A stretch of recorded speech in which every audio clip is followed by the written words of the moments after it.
I'll do it one more I time. get DM from Craig out of nowhere. It can never be me. Imagine my food is about to get ready in a moment. Y'all wild, bro. You need to stop this right now. Hello. It's not my fault. It's luck. not my fault that my luck does not Oh, like me. I thought we discussed this a while It's ago. just hitting different, bro. It's just hitting different. We I What? love discussed this it. so long What? ago. What? Wait, he's at his uncle's. Yeah, he's not gonna respond. Did you Um, tell him? Did you tell him when it was happening, or you were just like, okay? Yeah, I was supposed to tell him yesterday, but I forgot I hate you. because I had like a billion things going on yesterday, and I forgot to tell him. And then I told him today. I was like, "Oh wait, if he has time, I guess." But it's whatever. You're an absolute. You Then know again, we were what supposed I to do it like 2 weeks ago, so Were technically we? it's not my fault. You know what I need. Yeah. Funny. But you were in the process of advancing your life forward and having a tower, and I guess I was like, well, whatever. Hilarious. Triggered. All right, so I will now begin. So before Dusk has to say goodbye, so give me a second to stream into my mic. Hello and goodbye. Yeah. All right. Before we begin, get into the swing of things, I'd like to formally apologize to any and all avid listeners of this podcast and any future supporters of this investment we've all decided to be a part of. Episode 4 came out a lot later than we had hoped for because of a bunch of complications and mostly my own doing. Had a lack of motivation to push forward with everything that was going on, and of course, mismanagement of my expectations. I want this future to go well, and sometimes I get my hopes too high, so the crash is always the hardest to recover from. But thank God we're back and in full gear, so without further interruptions, let's get to it. What is up, guys? Frost here, and welcome back to another episode of Ice Lab Studio Podcast. This will be the 4th installation of the Ice Lab Studio Podcast, also formerly called Episode 4. And last time we all circled here, we talked a lot about, recent news. And today, we're changing the format up a bit because I don't want this podcast to become the next IGN. The goal of this experience was to have an expressive place of export where we could really speak about the stuff that matters to us and share with each other and those who want to give an ear to the things that we feel are worth sharing.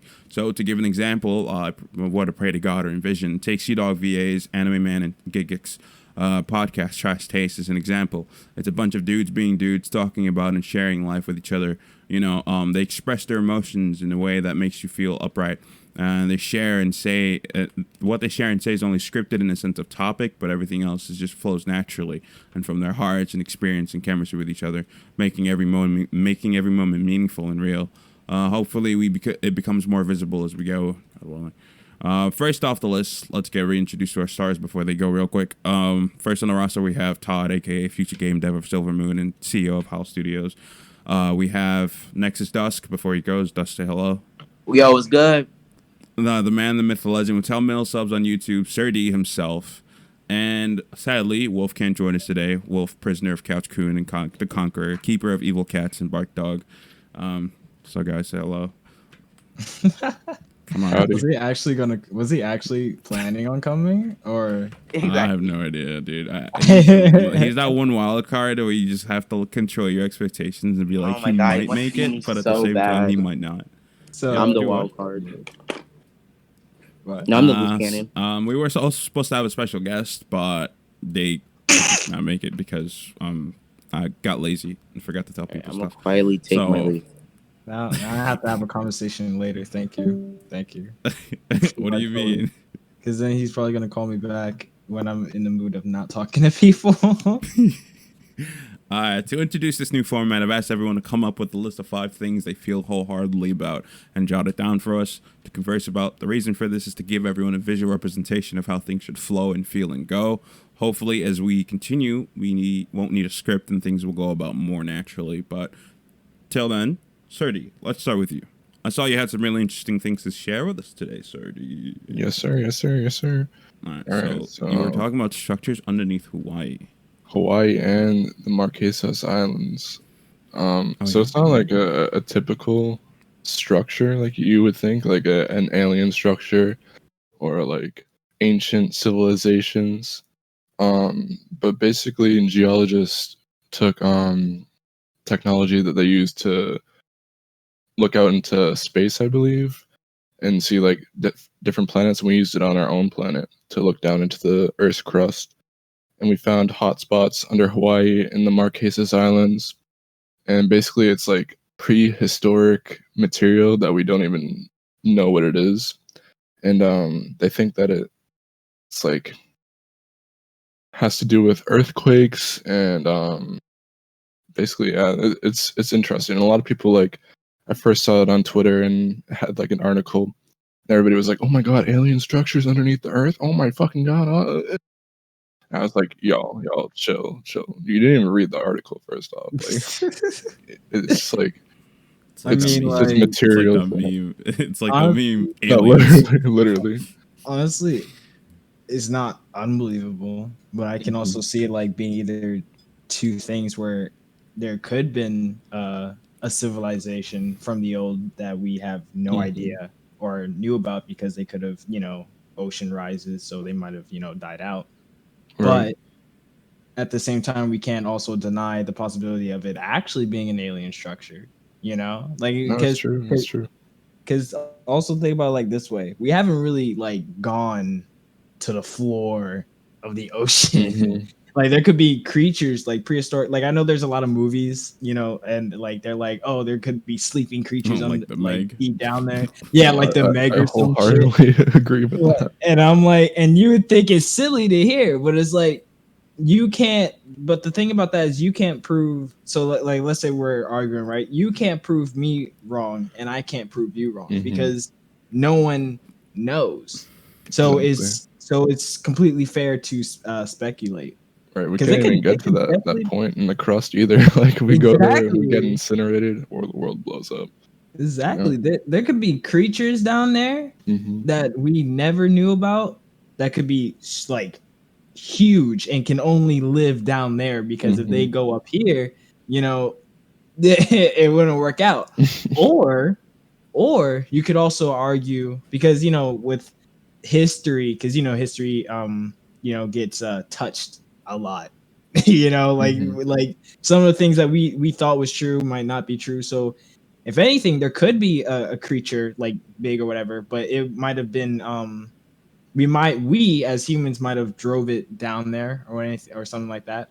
Or Right. there could have been a civilization of people, and unfortunately they got wiped out by a creature or by a natural cause. So it's like that's completely fair. That's very interesting because I Right. kid you not, I don't go on Twitter. I be on Mhm. Instagram, so that's a very interesting article. You definitely have to send that in the No, for in sure. the This is Discord where chat. the conflict of religion and history and science come into play, where it's like, we already technically know the answer. If you read the Bible, you already know what's down there.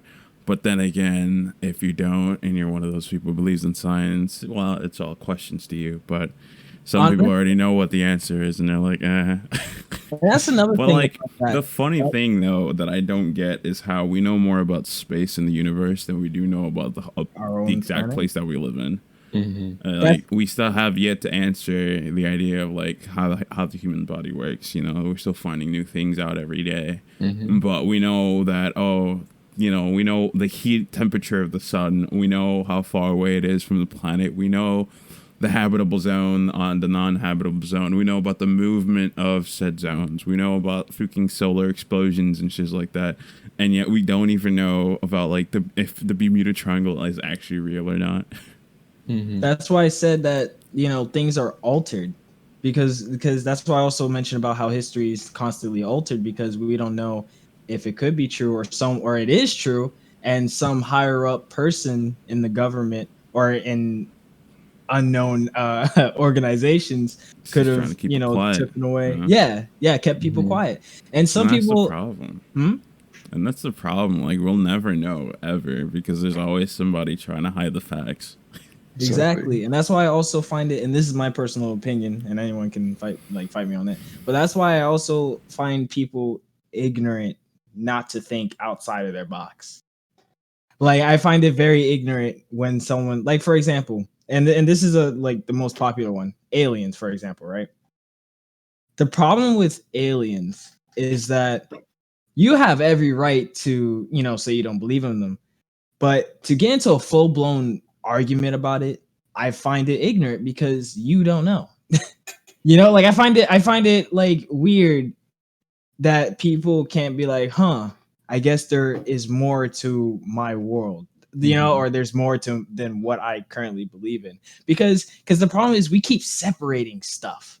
Because most of the time things go hand in hand, like religion and science. That could go, not that it does in some aspects, it does go hand to hand. But because of They used to, but then yeah, people changed them. and that's my point. That's the point I'm trying to make. People, because people argue, and when they are not winning or the opposite is not winning, they're like, you know what? I'm gonna separate myself from you. Okay, that's cool. No. I'm gonna separate my complete self from you. I'm gonna take this away from what you have. Why? It's kind of in the same. It works together. No, it doesn't. Like I find that super ignorant. For real, it's hard to believe that like people, even when you present facts, they're still like, no, that doesn't exist. Like you look at like flat earthers, for example, and they'll just like keep trying to prove their theory and prove it and prove it. When they prove themselves wrong, they're like, oh wait, that doesn't make any sense. That doesn't make any sense. We gotta make a new theory now. And it's like, why can't you just accept the facts and then expand your mind to believe something that's outside of your realm? Exactly. It is Humanity ignorant, being like the you said. source of their own downfall as usual. Nothing surprising about that. To be honest. There's nothing new there. That's something. I've already lowered my expectations enough. I'm not surprised. That's cool though. Or it could be like, or it would be like the remains of Pangea. When the continent split apart. That could be so cool. But you know what I am interested in though. To find out if the story is the Bermuda Triangle true. Because the idea is the Bermuda Triangle is basically like a center on the universe where time stops. Like everything freezes. So technically, if you were to get trapped in there, you'd be trapped in whatever time it started in. So it could be like the 60s, the 70s, or the 20s, whenever it originated. And that is exactly the time period it would be in. It's almost like a museum of time for humanity, just to show off like where we were, how we started, and everything like that. And that's just such a crazy concept. So like in a way, like, because isn't it like, I don't know too, like I was trying to get into it, into like the knowledge of it, but you know me, I get distracted way too easily. But isn't it true that there's like, there hasn't been reportings of finding like when someone goes in, they don't come Everything out. that goes missing. Yep, everything that goes missing So stays yeah, missing. so that's a completely fair statement on what you just said, because all those people or those ships might have got sent back, but we don't know how far back, And it's So hard the pilot actually went missing in one of those. Yeah, So it's I don't think it's that a was very her. I interesting. think it was somebody else. Yeah. And also, and plus, why stop there? Because in a way, we can also assume that if any creature, I mean, naturally, creatures don't go like, they have this gut feeling like, I'm gonna stay away from that. But let's say, one creature decided like, I got nothing to worry about, and they swim in the triangle, and then they disappear. That's why we don't see it no more. That's why we don't know anything about it. And then and then that's when you look at religion, like, the different religions, and you see these creatures in these different religions, and like, that creature was real. And the only reason why we don't think it's real is because it's not around, and the reason why it's not around is because it's stuck in that time, or it died out. So it's That's very interesting that you bring that up, because like I hear a lot of theories that are like, oh, the Bermuda Triangle and all these like hot spots for like mysterious activity or like alien portals or something like that. yeah. Oh yeah, the alien hunting grounds to collect people. I was like, for yeah, real. that's cool. But like, then you don't get a lot of hunting because that's not a hot spot. Right. Right. Like, I don't think anybody can afford to go there nowadays, so nobody's gonna be going there. But then, like, the thing you bring up for religion, too, is that, in the Bible, it says that God did create a Loch Ness Monster. He created a monster in the sea to, like, control the things underground. And I was like, if God made man to control the ground, and he made hawks and eagles and stuff like that to control the air, why wouldn't he not make something to control the sea as well? And then that goes to the point that when the creature, when we, decide to think for ourselves and stuff like that, and we start making bad decisions, the creature could have, that's background noise. But the creature We all got that. Fair. The creature might have been like, see, I'm gonna go so deep that none of y'all are gonna see me again. And if y'all come in here, y'all never gonna see up ever again, you know? Because no one can That's like my biggest fear. It's like yeah. a giant sea creature lurking. Yo, tell me about it, bro. Man. This is I terrifying. hate the ocean so much. Did man. you see the movie The Life of Pi? Yeah. When he went in the water and then the fucking whale was like there, that shit scared me so bad. It's horrifying, man. Just like we don't know anything and we have no power in the ocean. Like the creatures in there rule it. You're in there and you're just part of their world now. Like, oh my you're god. a guest at somebody's house. Exactly. And you can't do nothing. And you know So what scary. though? You know what? Good job in mentioning that movie. That's another thing that I like about mythology movies or anything that revolves around the sea and like without just because usually every time when there's a movie about the sea, it's always lost in sea or there's sharks or whatever the hell. But there was this movie recently, and I forget what it was called, but it basically had Cthulhu in it, and I thought that was dope. Like I think I like movies like that, like The Meg, for example, too. Those are interesting. But then there's the quote unquote logical people who will look at it and be like, that's not believable. And it's just and then you look at them and it's like, if you was a true logical person, then you would understand that it's a possibility. You can't you can't cross it out. You know what I mean? Like just because you might think it's silly doesn't mean it's not true. You know? It's aggy. It's really I don't know really if sad. it's just me, right? I don't know if it's just me that thinks like this, but like if you grasp the idea that we ourselves are an anomaly, like our own creation, like ourselves, we are an example of an anomaly, something that would be hard to believe if you didn't know anything about. The fact alone that we can breathe air that we can't see, or the fact that there is air in period when you can't even see it, you can't feel it, you don't even know it's there, but we're taking something in that's invisible, we're breathing it. Our bodies themselves, like internally, is just like a complicated mechanism. How in the world would we go from lizards to this and have this kind of complicated system and not be able to feel it, to see it, or to even know that it's there? You know, just because you can't see something technically doesn't mean it's not there. You know, like there was a show, Mighty Myth, if you guys remember seeing it on Disney somewhere. I remember that, yeah. Like they introduced the theory that maybe superheroes do exist, but they just do things so fast, or things are done in a way that you can't see it, you know? Like when a car is about to get hit by a train and all of a sudden it moves out the way or something like that, you know? That's the acts of the anomaly. And, you know, there's a lot of things in the world we can't explain. Like because all the things that we have right now are not just the making of our own hands. We didn't make all these things. Some of these things were here before we were even like conceived or thought of. So I don't know why people feel entitled to label things when they have no control over them and they don't even know how it works and they're figuring out how it works, right? It's like going to someone's house and claiming all his things when he's the one that built it. That's the problem today. You know, like everybody thinks... And that's like a little bit of selfishness. Like how can you label something and then label something else just because, and label something false just because you can't see it, you know? Just because there's no evidence doesn't mean that it's not true or right. That's why some people, which I still to this day kind of hate, but that's why some people say magic is just science that we haven't figured out yet. It, like and it makes sense, but it's also like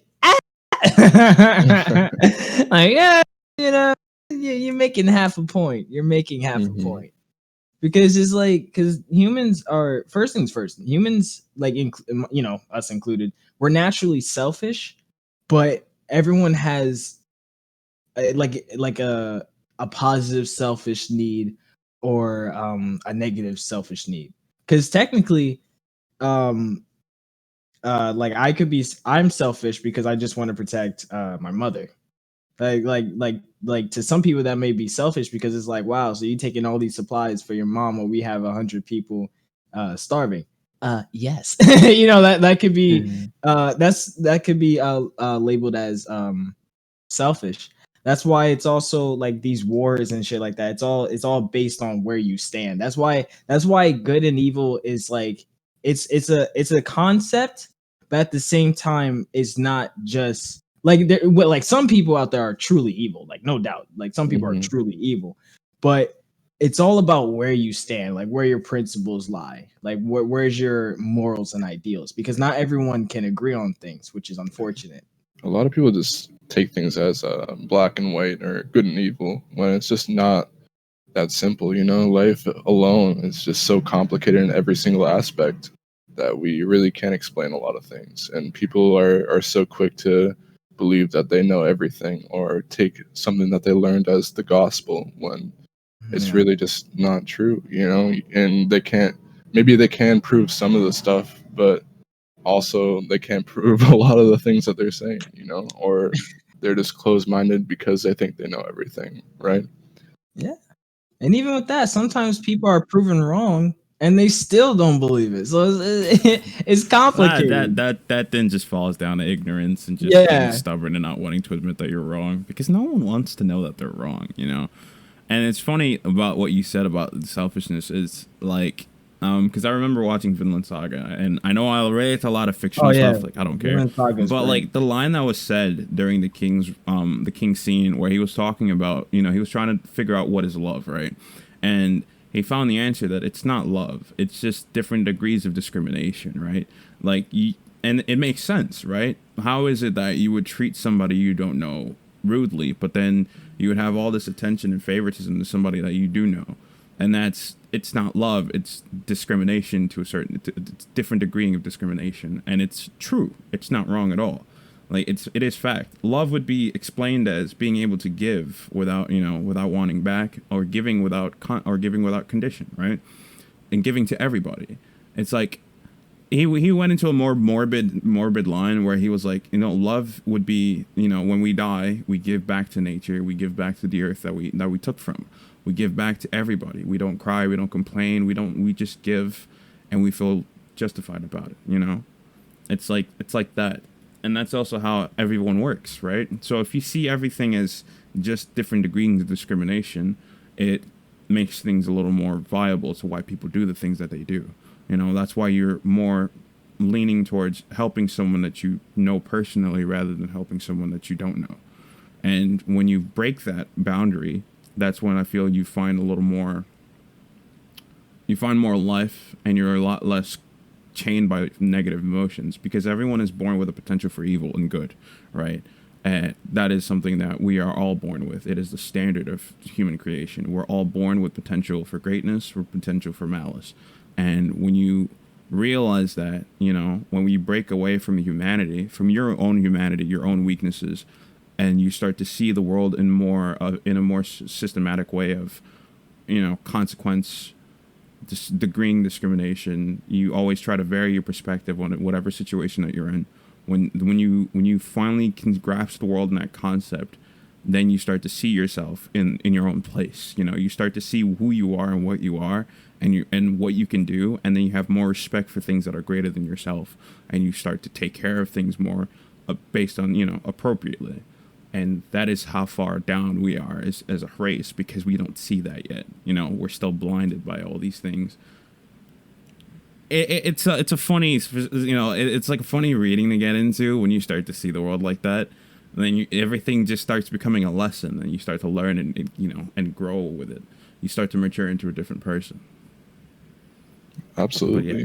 I feel like everybody is just like, again, so selfish, that they don't see things on a greater scale, and they just think things as just, life is so fleeting, so I'm just going to be selfish and do my own thing, when in reality you need to just think on a greater scale, on a cosmic scale almost, because consequences of life go further than death, Absolutely. Like they will follow you forever, no matter what you do. You think it's all going to go away when you die. That's not true. Right. It will follow you, because if you believe in the teachings of Buddha, when you get reincarnated, those consequences are going to follow you. Or if you believe in Christian religion, when you go to heaven, those consequences are going to follow you, which especially before you get into the gate of heaven. If you believe in any religion or non-religion, Whether you believe in absentism, where if you die, you just disappear and nothing happens, or if you believe in becoming a ghost or a spirit or whatever, all these consequences of your actions are going to follow you. Absolutely. So why would you pile up your sins rather when you can, pile up good deeds and leave it to your own kids and to your future and to your generation from there on? But I don't think people think that far ahead, like that's what I don't get, and that's why one of the topics that I have on my list is something about that because I really wanted to just talk about that because it was bothering me. It was really funny. But 25 minutes, that's a pretty good topic you had there. See what I mean, Sergi? Like that was crazy. All right. For sure. We can go into Todd's topic. We're going to skip around a little bit just to keep things a little more spicy, Sure. Keep everybody on their toes. So we're jumping on you, sir. All right, which one? So your assumption of the PS5.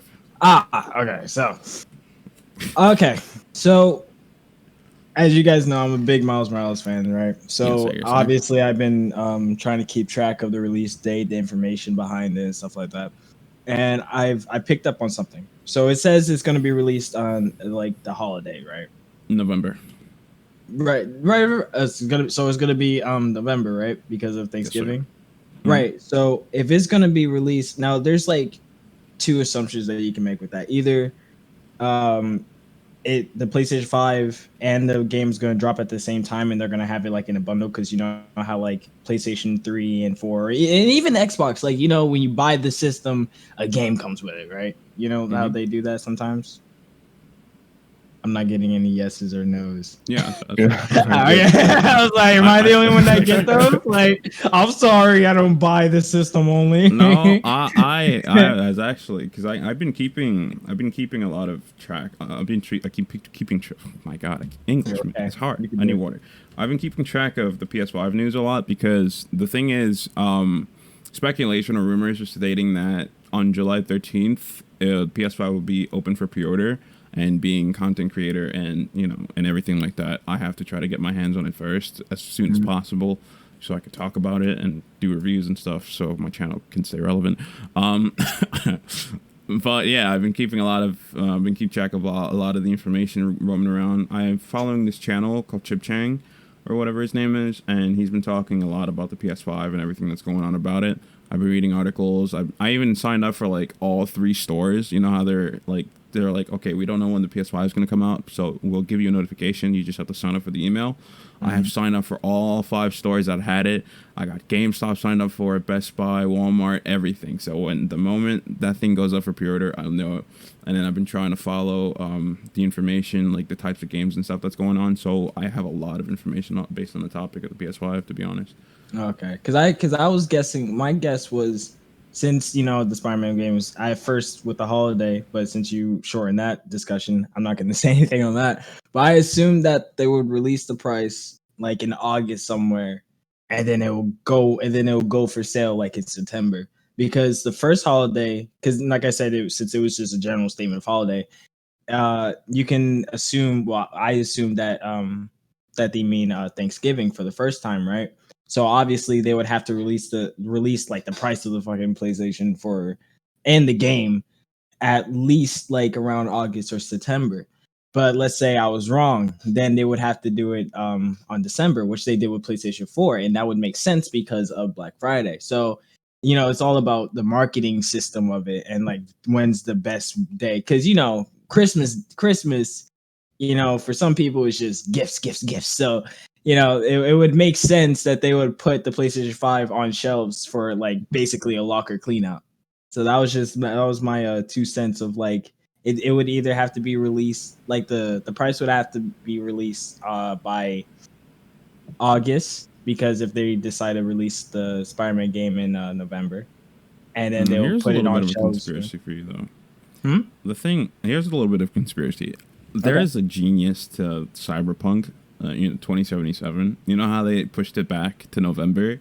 Well, the conspiracy is that's when the PS5 is going to get released, and that's why they pushed it back that far, so that you buy the PS5 version of the Cyberpunk 2077. So people are speculating that why is it that it's pushed back that far again when when all the assets are ready, right? And they try to floss it over and make it look nice by saying, oh, it's because we got to polish the game, make sure that there's no bugs and stuff like that. But we know games always drop with bugs, right? So that can't be the reason. And people are thinking that maybe the creators of Cyberpunk talked with Sony and Microsoft, and the creators of Cyberpunk talked with Microsoft and Sony, and they were like, okay, what if we made Cyberpunk the first game to be released on next gen, And for the price tag for the PS3 to the PS5, Sony sent a consensus to people trying to figure out like a really good price margin for the next gen consoles, and apparently the price would be around, for the digital it would be $300, and for the one that comes with the Blu-ray disc, that would be around $400.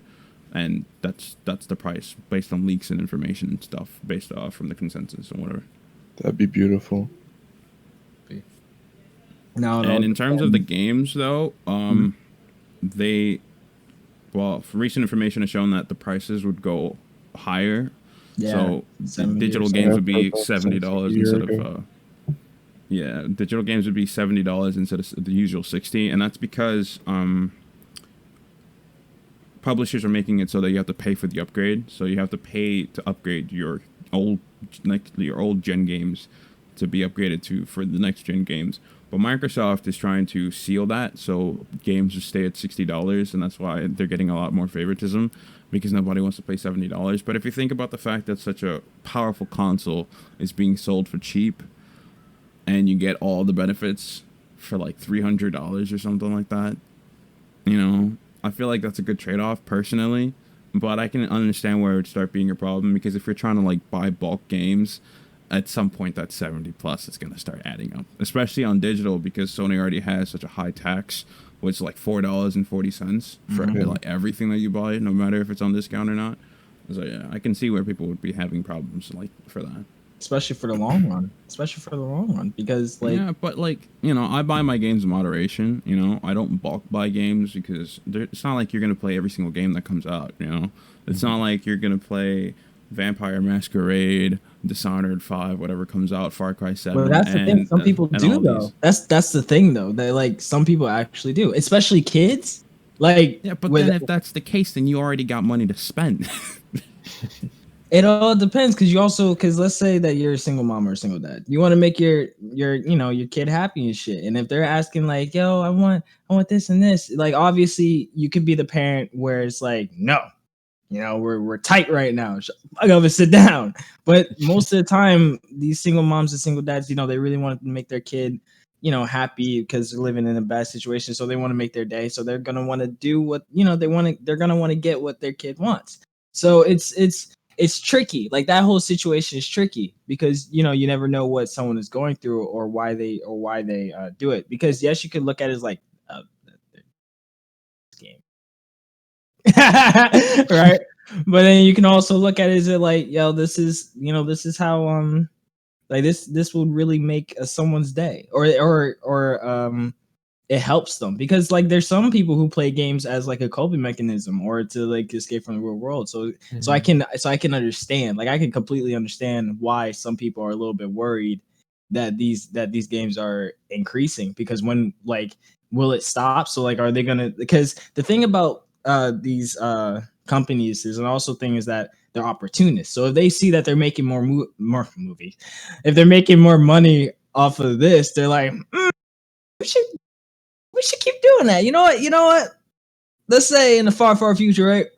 We'll make this banging console, right? Make it real cheap, right? And then the game, like getting a single game, before it was 70, let's increase it by another 5. Oh, that's pretty good. Yeah, let's do it again. I like that. Do it again. Yeah. Like it's the problem. And plus, also think about this: $60 game, right?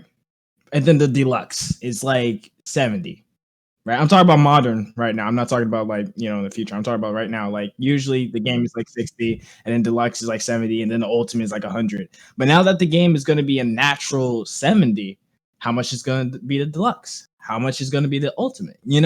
And yes, you can also bring about the argument like, then I guess they got money to spend, and then yeah, that's completely true. But then it all depends on the person's situation and what they're going through in life. So it's tricky. It's tricky to discuss that, especially on what type of gamer you are.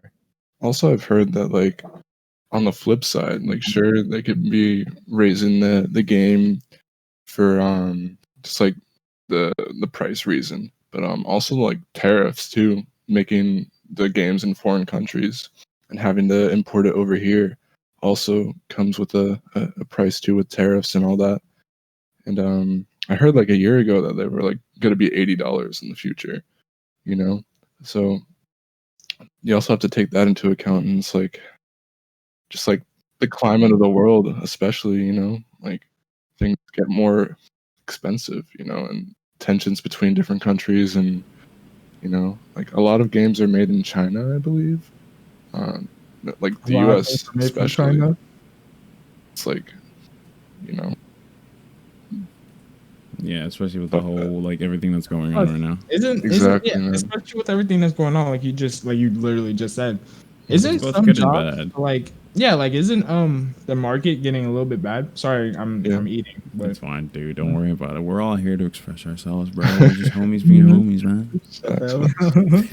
But yeah, so it's like also think about where we are in financial state. So because it's kind of hard to get a job nowadays. Apparently, It is. Apparently.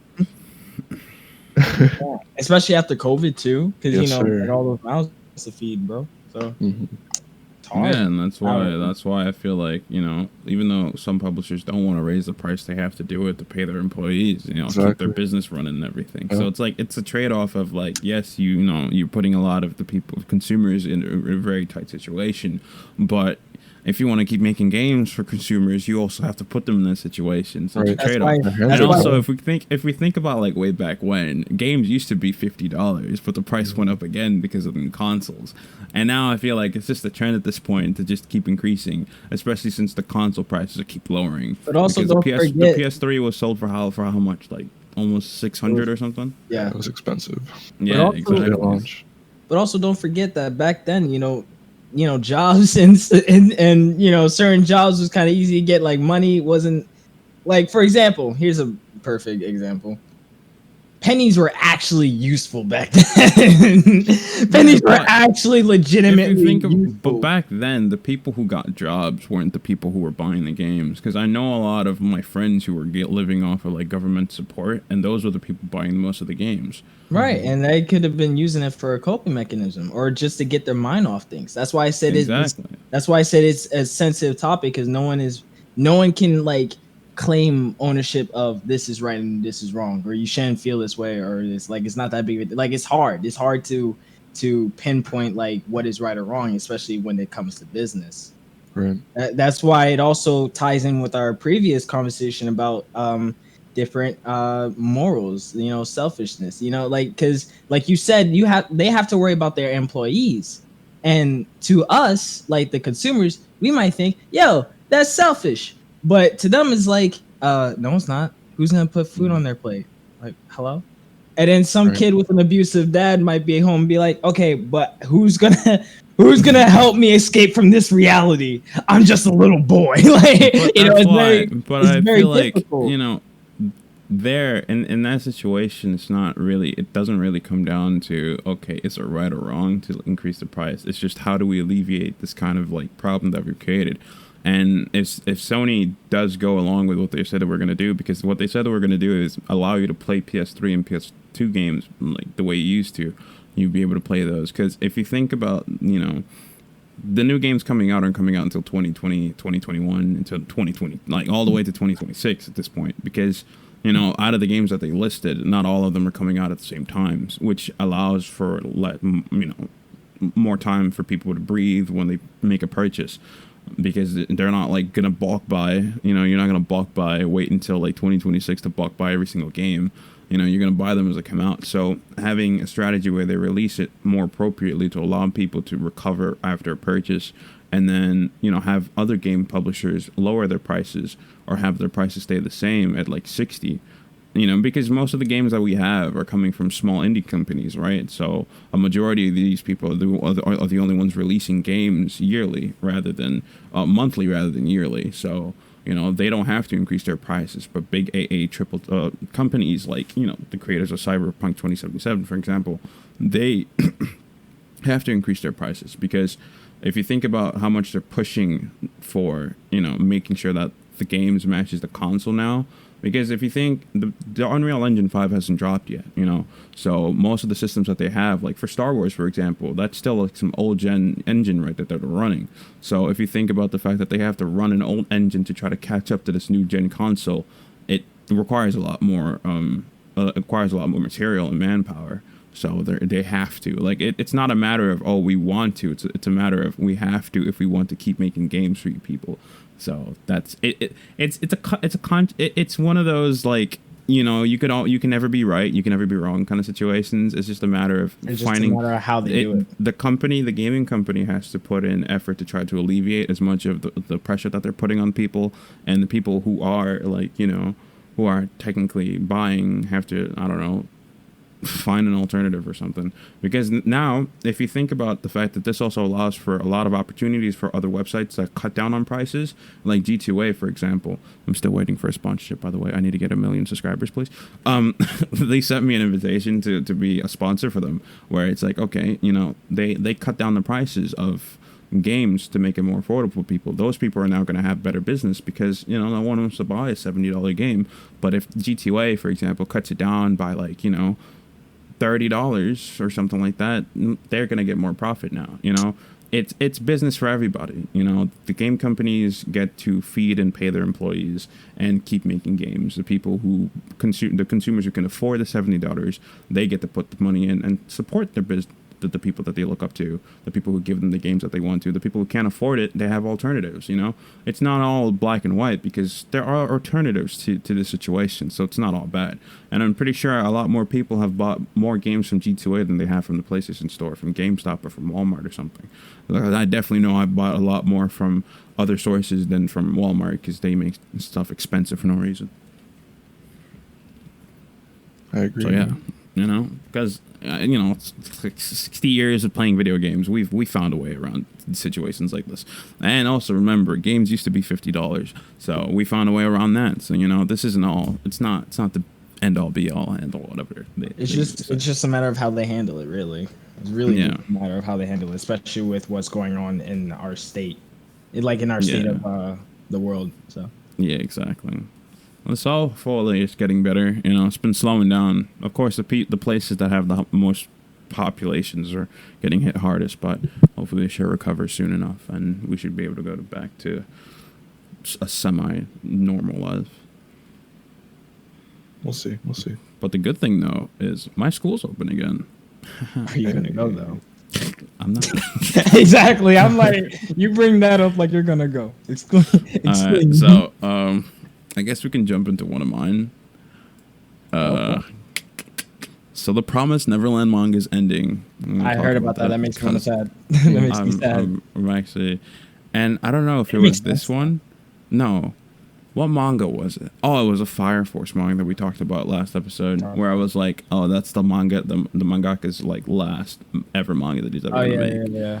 The creator of Soul Eater and Fire Force is like, okay, after this is over, I'm not making a manga anymore because it's like the stress of, going through it. They be getting diseases that we never heard of, bro. Like every like 50 chapters, something bad happened to the Damn it. Well, I mean, because like I studied a lot of this because I wanted to. I wanted to like get into making illustrations and stories like that because I'm big on writing. Like I love making stories and stuff.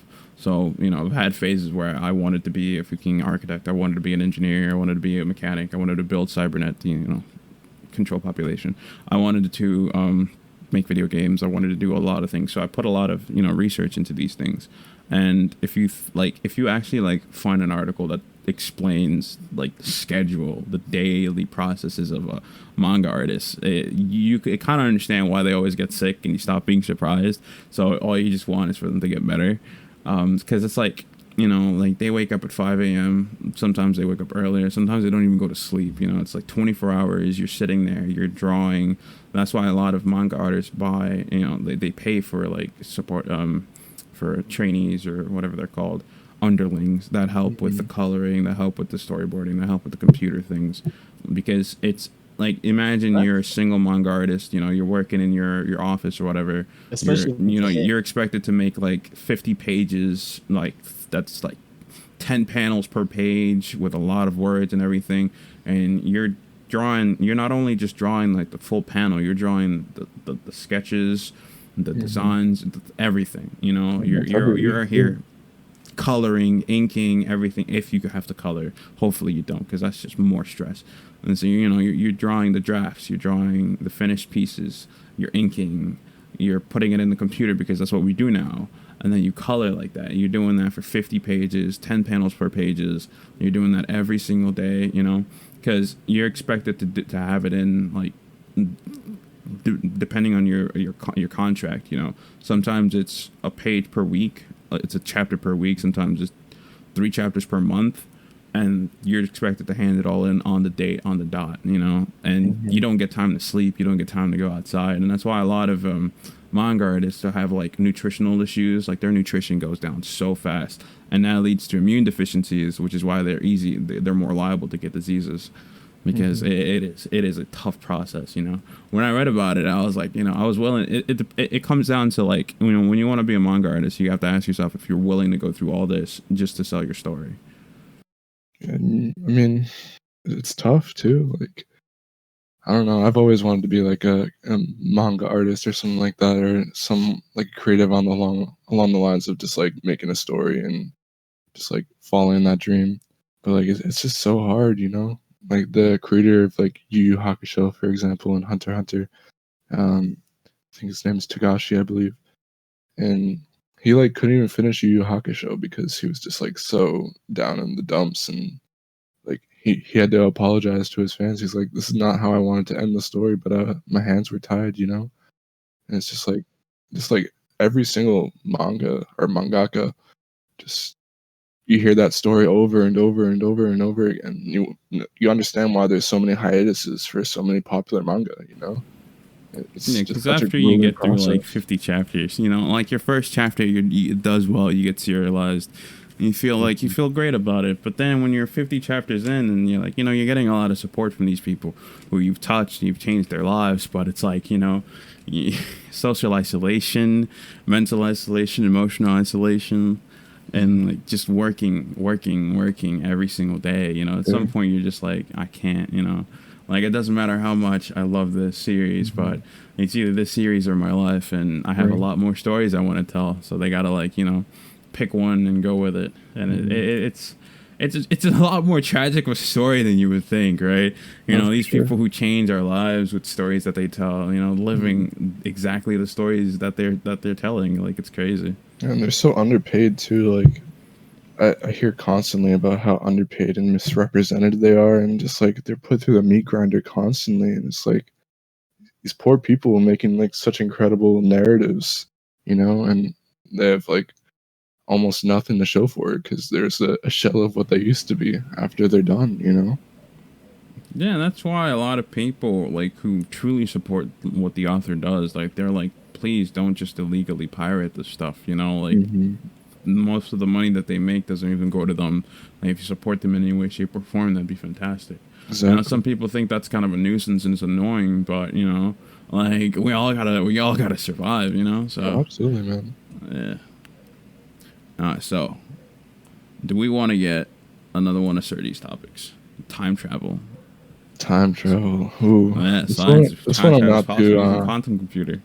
not too confident about my stance on it because it's very complicated and it's interesting though. So basically, they didn't like actually replicate time travel. I believe it was German scientists and U.S. scientists came together and basically they used a quantum computer to prove a theory that they likened it to a game of pool. So you have the pool ball, the white ball, There you're gonna shoot into the middle in the triangle, and there's a set, kind of a random set of possibilities that can happen. This ball can go there. You can kind of replicate what shot you want to take and where you want a certain ball to go. And professional pool players are able to do that pretty accurately, but it's not completely accurate. So basically what they're saying is like the white ball going forward and hitting the triangle, right? You have all these possibilities and branches, but if you take that pool ball and go backwards, that's kind of, it's hard to explain. All right, wait. I don't know if this is gonna offend you or not, but so just to put it in, blunt format, do you believe in the traveling back in time system of Back to the Future, No. or do you believe in the end game version of it? Neither. Neither. I just don't think it's possible at our current period in time. We just don't have the technology. We can prove theories. I'm confused. Wait, was there someone out he's there asking that, in the format of time travel you believe in, like the system, like how would, if we had the technology, how would you think that it would work? Would it work like in Back to the Future or like Endgame? Probably like a mix of the two. I want to say. I think both of them are just like so unrealistic, and I feel naturally like the Endgame would. I feel like the reason why I say Endgame is, and plus, and I don't even want to just say Endgame did it because technically Dragon Ball did it first. But I feel like that kind of makes more sense because if you change something in the back, it could branch out and become a new timeline. Yeah.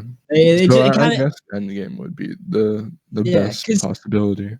Another example that, like I said, with Dragon Ball, Trunks, when he, went back in time after, Cell was defeated and stuff. I mean, well, the androids were. Things didn't like go back to normal. It just things went to normal on the, the OG timeline, but in Trunks timeline, it's still shit. Yeah. So I felt like that time, I felt like that system makes sense, but I think I'm starting to understand you. What you mean is you don't believe that we have the technology for it in this day and age. Is that what you're trying to say? Exactly. Yeah, they just like proved a theory that it's like on a micro level that it's possible, like only going like a few seconds back in time. Like I'm not sure how to like explain it fully because even reading it, I was just boggled. I was like, "What are y'all talking about?" But yeah, they're saying that like you can slightly move time backwards on like a quantum level or something like that. For me, I feel like like it's a lot harder to break through time than we give a lot of thought of, because for me it's like time isn't a construct that or a wall we could just break through, right? It's more of like a thin layer of like paper or air, and it just goes one way, right? And you can't rip paper once it's already been thinned to that extent. So the best way to grasp the idea of time travel would be, instead of us going back in that same line, we completely break off from the line that we're on and create an entirely different line. Not like making more potentials, but like recreating the universe that we're in, except at a different time period, where it's like, instead of going through the events that we already did, it's like, imagine taking the Earth, right? Except when you go back in time, you're just making another Earth, but it's in the same period that you want to go into. So you haven't lived this part of life yet. You're still a kid. If you wanted to go back and be a kid and have the whole grandfather clause thing going on there, that it would be kind of like that rather than just going back in time. Because, I've had moments where I feel like I've done the same thing already. And if you take that into account, where it's like, okay, well, time travel can't be done that way, right? Because you can't exist. It's like, this is where a lot of like, the mythical stuff comes in, where it's, you can't have the same soul in the same body, right? So there's no way you can exist two souls in one body. That's the basic of going back in time, is grab your soul and you throw it back. That's why people are able to exist in the same body that they're in when they go back in time. So in order for that to work, you'd have to kill the soul of your previous self. But if you do that, then you can't exist anymore. Or if you do exist, but it's future you and not old you, and then you'd end up changing it anyway. So you wouldn't be doing much of anything. So you would just be going into a completely different timeline anyway. Wouldn't it also kind of be fair to say that time is a, like, is something that man made up? Yeah, time is a construct created by humans, right? Because like, how is it that we have two different calendars? So what is the real time? Like, is there really any time? No one really knows. So I feel like that's why I also feel like that's also because a lot of these, because that's the thing about this is why when I get upset about closed mind people, because when it comes to concepts, there's multiple. You cannot, no one can say, oh, this is wrong completely. Like, they'll go to your face and be like, listen, the way you're thinking, wrong. You can't do that. You really can't. Because because back to something's topic, we didn't create everything, like we didn't create anything. We just made up time so we can understand trains better. or to understand day and night cycle better. But it's still, time is not something that we see. We just made it so we can see it. But do we really see it?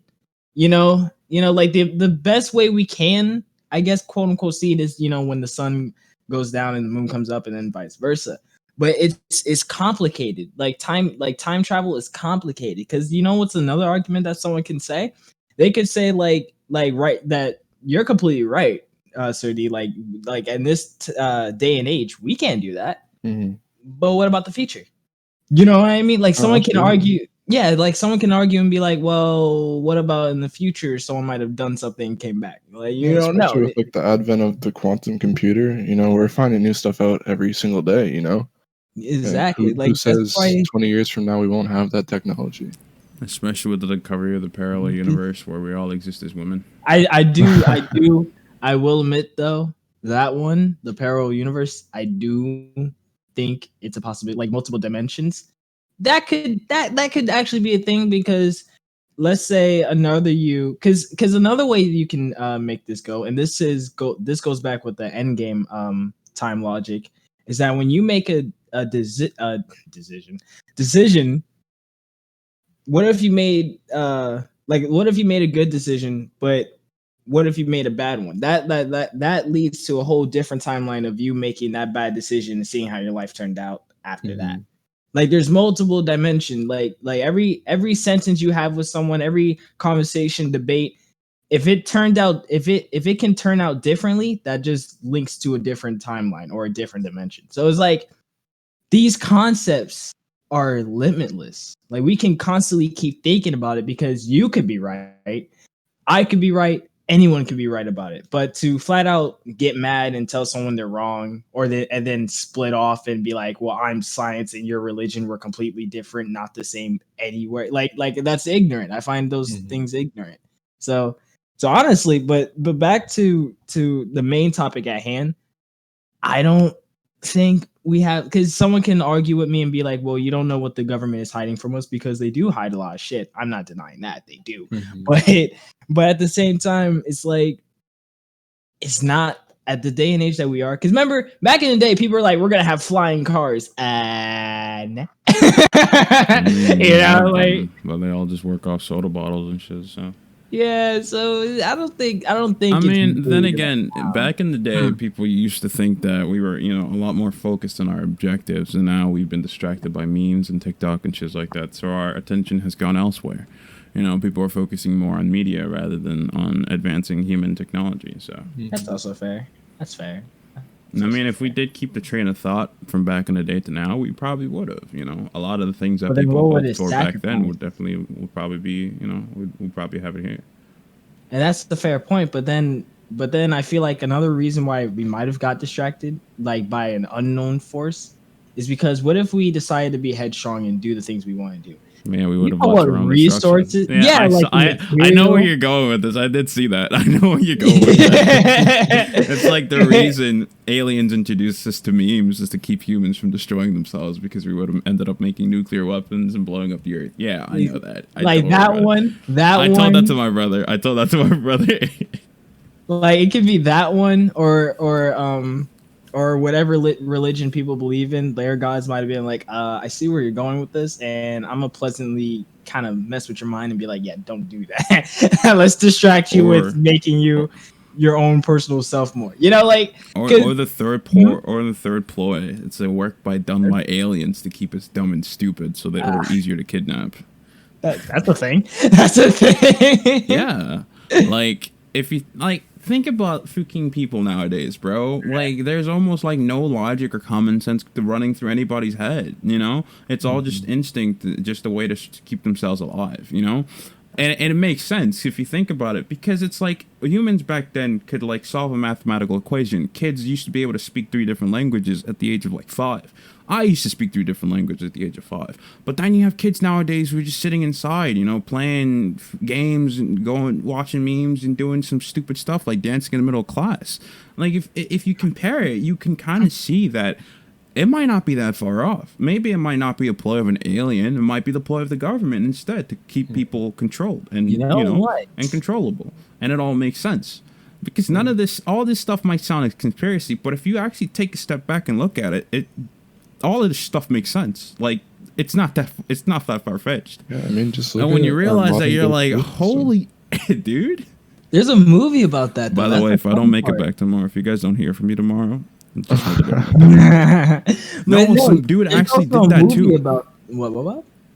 There was some guy who actually discovered some information that the government didn't want him to know, and he sent the message to mom. He's like, "Yo, if you don't hear from me anymore, take this information and do something with it, or just think that it's somebody did it to me because I feel like I'm being followed." And they found him dead like a week after, because he was getting too close to the truth. And I'm like, "Yo, why did the government have something to hide, buddy? I don't know what else to say." And it's scary because now you're looking for the truth. You're like, is this real? But then if you get too close to it, you don't get an answer. Right. I mean, you get an answer, but you got nobody to tell it to because ghosts can't talk. I mean, they can, but you just can't hear them. A lot of people that think this way, like, they just automatically get shunned. And they're like, oh, modern society is just going to push back on you because they're like, oh, you're a fucking lunatic. You know? Yeah. Because a lot of famous people were considered lunatics. And when I mean famous people, I don't mean celebrities, obviously. But I mean people who actually changed the world. They were considered crazy, and then when they did it, they're like, "Oh my god, we love you now," and then and then the person's like, "Okay, I guess." like Tesla, for example, man. Like they thought he was crazy, and then he made light.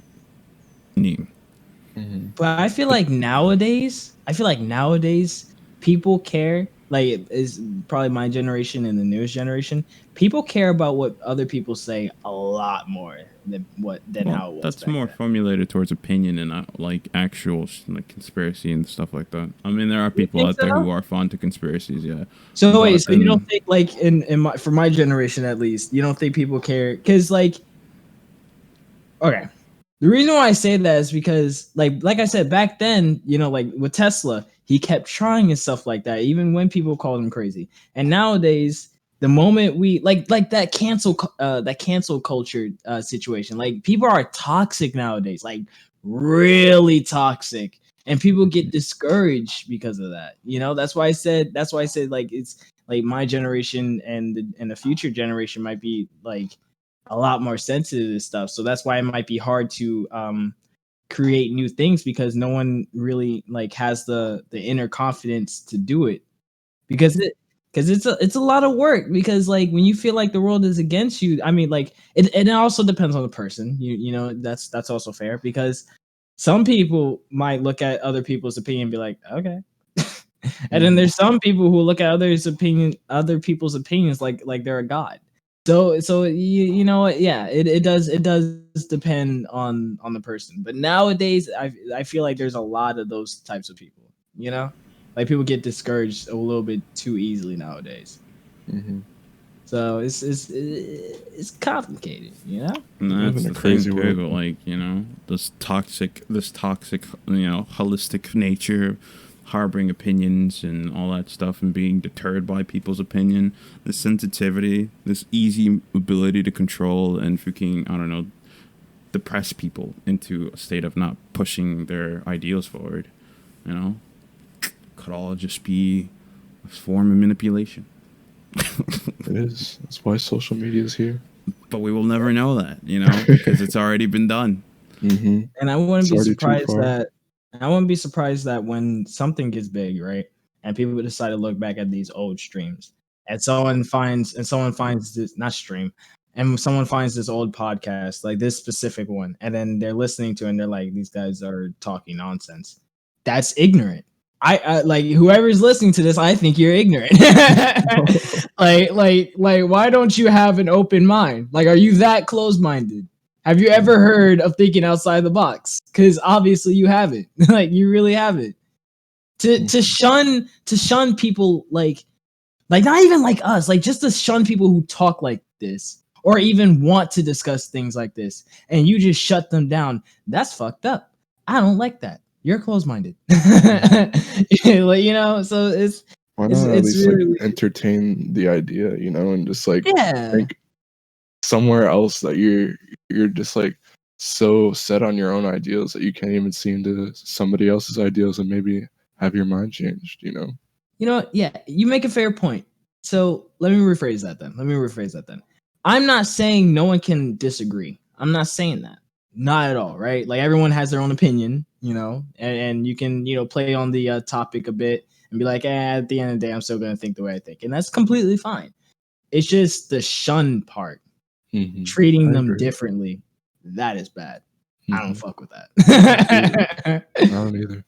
And plus, people who do talk about that, and I don't know if this is theory or just common sense, because a lot of people always say it, like, this is such the most used thing, but people who talk about stuff like that are more interesting than the people who don't. Absolutely. Yeah, okay. You're just The talking government's about gonna the find my same shit all the podcast and hunt me down. Wait, what? The government's gonna find my podcast and hunt me down. We're all dead. We're all dead. No, what was it you were saying about me? Huh? No, I What was. you were saying? You hear it in the recording. I'm not you're repeating right. that whole rant. You're right, I'm not you're right. repeating that whole rant. Like, Sir D just heard me like go after whoever's Yeah, watching this. Todd just went off on our Oh, own we viewers. freaking roasted these kids, bro. Holy shit. All right. What's So- the next one? I'm going to keep going with Surdy stuff because I want to talk about Demon Souls, bro, because that seems kind of exciting. Yo. Who okay. played that? Because at first, when me and my uncle was watching the live stream, and we saw that, me and him thought, what did we think? We thought it was Dark We Souls. thought it was Skyrim, actually. Skyrim, bro. The reason why, right? When it Mhm. first started off, like with mountains and shit, I was like, "Oh my god, it's gonna be Elder Scrolls!" Skyrim. And then I saw the flying body, and I was like, "Another fucking Dark Souls, really?" And then my uncle was joking around like, "Oh no, it's probably gonna be Bloodborne." I was like, "Don't joke like that." I wish. And then when you said Demon Souls, I was like, "Is this some What is this? Dark Souls?" Yeah. Like, it looked interesting, but I'm like, it's just another fucking dark. Because wasn't I talking to you about how lately games have been taking the Dark Souls formula? Was I talking to you about that? I Did have no talk to you idea. about that? I don't recall. I'm pretty sure you've said it to me before, but I don't know we've ever gotten in a rant about it. Okay, because when I saw the trailer and then when it said Demon Souls, I was like, what the fuck is this knockoff Dark Souls looking motherfucker? You know? Nah, So but if you want guys- to talk That's the about OG Dark knockoff Dark Souls, bro. So this is game Mr. Fruit played a while back. Not that actually that far back. It was actually pretty. By the way, so when are we playing that one game where you're stuck on a boat? Oh, Raft? Yes. Is that free? I have no idea. No. I didn't know.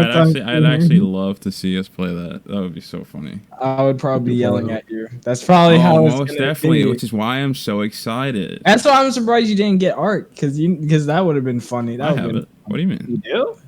Yeah, You I do? have all the games that we said we were gonna play. I have GTA already on my thing because I'm checking my Epic Game Store right now, I have like a majority of all these games already. Oh wow. Okay then. But I'm looking at the game. Wow. It is called. What the frick is it? Did he take it down, Mr. Fruit? Don't tell me he took it down.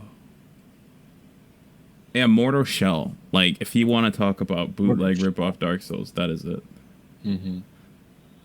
Yeah. Oh, by the way, Killing Floor is free. Killing Floor 2 is free. Escapist 2 is free. Torchlight is going to be free on July 16th. I'm saying cling. Killing Cycle is actually one of those Floor. two. I know that was free on PlayStation. I haven't. No, I mean on Epic Game Store, bro. You're a PC gamer now, man. Welcome to the revolution. Is that something I have to like? Is that something I have? Grand Theft Auto, Just Cause 4, The Cycle with the new Storm Chasers edition, Crashlands, For the King, Ark Survival Evolved, Def, Fortnite, and Overcooked. Let me go on the Epic Game Store. I mean, on Origin and all the other stuff. I'll download all these free. Wait, no, I still have to download Unity and shit to see what my leftover space is gonna be. When you don't got an external, you hate to see it. I don't think I do. Alright, so yeah, Demon Souls. Yes. Who knows about the game? And can you please inform me? Demon Souls, that looks so hype, dude. I did not expect that at all. Although I kind of did. But I was hoping for like Bloodborne 2. Not gonna lie. No, that's an ignorant statement. Everybody was hoping for that, bro. Dude, I love Bloodborne. I fucking hate Bloodborne. I never got into it. Like, I got stuck on that one boss. I tried to cheese him by hiding behind the freaking Father Gascoigne. Dude, that's so early. The one when you're in the cemetery, because I feel like I skipped a bunch of boss fights, bro. Listen, when I fought that man on the bridge, and then I won, and then I died, and then I saw his punk ass there again, and then the camera decided to be like, "Yeah, fuck you, you're not gonna win this again." I was like, I see how this game. Y'all ain't even played the game, bro. And then when I got to the cemetery, and then he transformed, I was like, I see. I see. This game makes me want to kill myself. Games so much. I played Sekiro, and I was like, oh, it's so good. My problem with Dark Souls is that it tries to be a roguelite, even though it's not. You know, like, it gives you this idea of like, oh, you die to get stronger. But here it is. Here's the thing. I don't like dying in the first place. I'm not like the reason I've never played Getting Over It. Like, the reason I have never touched Getting Over It is because my mentality and my emotion would break down so hard to the point that people would see me cry and scream at the same time. And that is not a fun thing to look at. You don't want to see somebody like, being mentally abused. Easy ass games, bro. I hate easy games. And Dark Souls. I don't like easy games either. But that's why when you get a new game, you play on hard difficulty because that's also true. But because you want a challenge. The only two games that got me into playing Dark Souls games, like Noah 2 and that fucking Code Vein game. It shares the same formula as Dark Souls, but obviously Dark Souls and Bloodborne are like at its own tier. But I'm comfortable with like Noah 2 and fuck, what's it called? I just said it, Code Vein. That formula of Dark Souls I can get by with, because with Code Vein, easy mode though. Yeah, I know. Like Code Vein can be annoying. Like Code Vein can be annoying, but you can either A, just duke it out, or B, get a teammate, right? And then with Noah 2, you know, if you're really getting trashed on, you could do your like 5-second transformation to maybe turn the tide, depending on your play style. And then after that, once you get used to the boss, you're like, all right, I got it. But in Dark Souls, I feel like I'm playing Monster Hunter because they be switching up on their fucking moves. That's the best though. It's interesting. It keeps the fight interesting. If you really want to, bro, you could summon the anime girl from the depths of hell to come and help you, bro, and she'll whoop that boss's ass instantly. Like I was stuck on like this boss in the Dark Souls 3 DLC one time, and I could not get this. It was like this giant ass dragon Midir, and I got like the summon, and she came through, bro, and she whooped the ass of this dragon instantly. And I was like, what the fuck? What happened? Dude, I need to bring Tiger in. I need to get Tiger in as a guest because he is infatuated with Dark Souls, bro. Like, most of his memes are either JoJo or Dark Souls. And I feel like you two would be like freaking, salivating over Dark Souls talk. Yeah, we would. Yeah, we would. My kind of Dark Souls is more like Ghost of Tsushima, where it's like, it's not about the enemies fighting back. It's about just me getting a bunch of loot. Is Ghost of Tsushima considered a formula of Dark Souls? No, really. It has more. It's more like Neo than anything, to be honest. Oh, is it Neo or Noah? Noah, bro. I was gonna say, are you talking about Neo? I mean, if we take it in Western lingo, it's Noah. But if we take it in like Asian lingo, it's Neo. But I mean, it's not strictly Japanese. It could be Chinese, Vietnamese, Taiwanese, the other kind of E's. Yeah. So, satellite. SpaceX launching satellites to help areas that don't have cable and communications, dude. Let's talk about that. It's very cool to see, I feel like that's not a very big thing, and like I have no comment. An actual like not sure. a huge company like that helping third world countries is a big thing, and the fact that in 2020 they don't even have like cable or even communications like that. But that's the funny thing, though. Like, the reason I wanted to bring that up is because I had, so my family genes originate in, like, West African. Is it a country? It's a country, right? What did you just say? So, we're deep down. We're deep down on the east side. So, so it's like, the thing that my dad likes to bring up about Africa, right? It's that it's rich in personality. Like, the people there are a lot more aware of themselves compared to Americans, where it's like,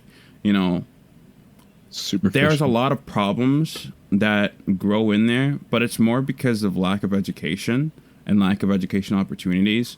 But there's so much more that Africa has to give in terms of like personality and culture and community, because they lack those things. They lack cable. They lack, technology in the sense of like having computers and telephones and advanced phones anyway, and all that stuff. Because they have, they can call people from other countries. They can talk to people from other countries. They can FaceTime them and stuff like that. Because it functions as a society in a better way, it's because of the fact that they're not distracted by social media. They don't have that kind of manipulation that media has over people on the west side, and I feel like he's not wrong, right? And that goes into like a whole conversation of, are they better off because they don't have those things? But if you were to give them education, would they be an even almost like a superior race of humans compared to the people on the west side, right? And if you when you go into that and you finally get an answer, it might come to truth that it is. That is exactly it, And he brought it up and he talked to me about it. And as he was saying it, I realized he's not wrong, right? Because I take myself as an example. When I was a kid back then, bro, I was freaking maliciously smart to the point that I would almost try to like manipulate my teacher into giving me more favoritism compared to the other students, right?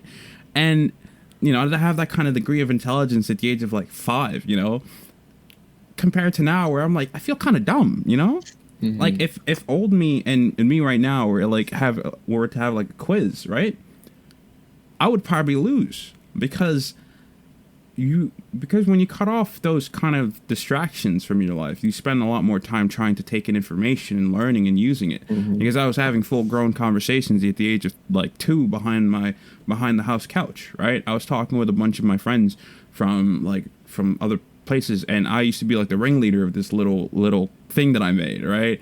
And we would have like adult conversations, and not perverted, but like adult conversations about like work and stuff like that, you know. And I like made a full I made a full family at the age of like 5, you know.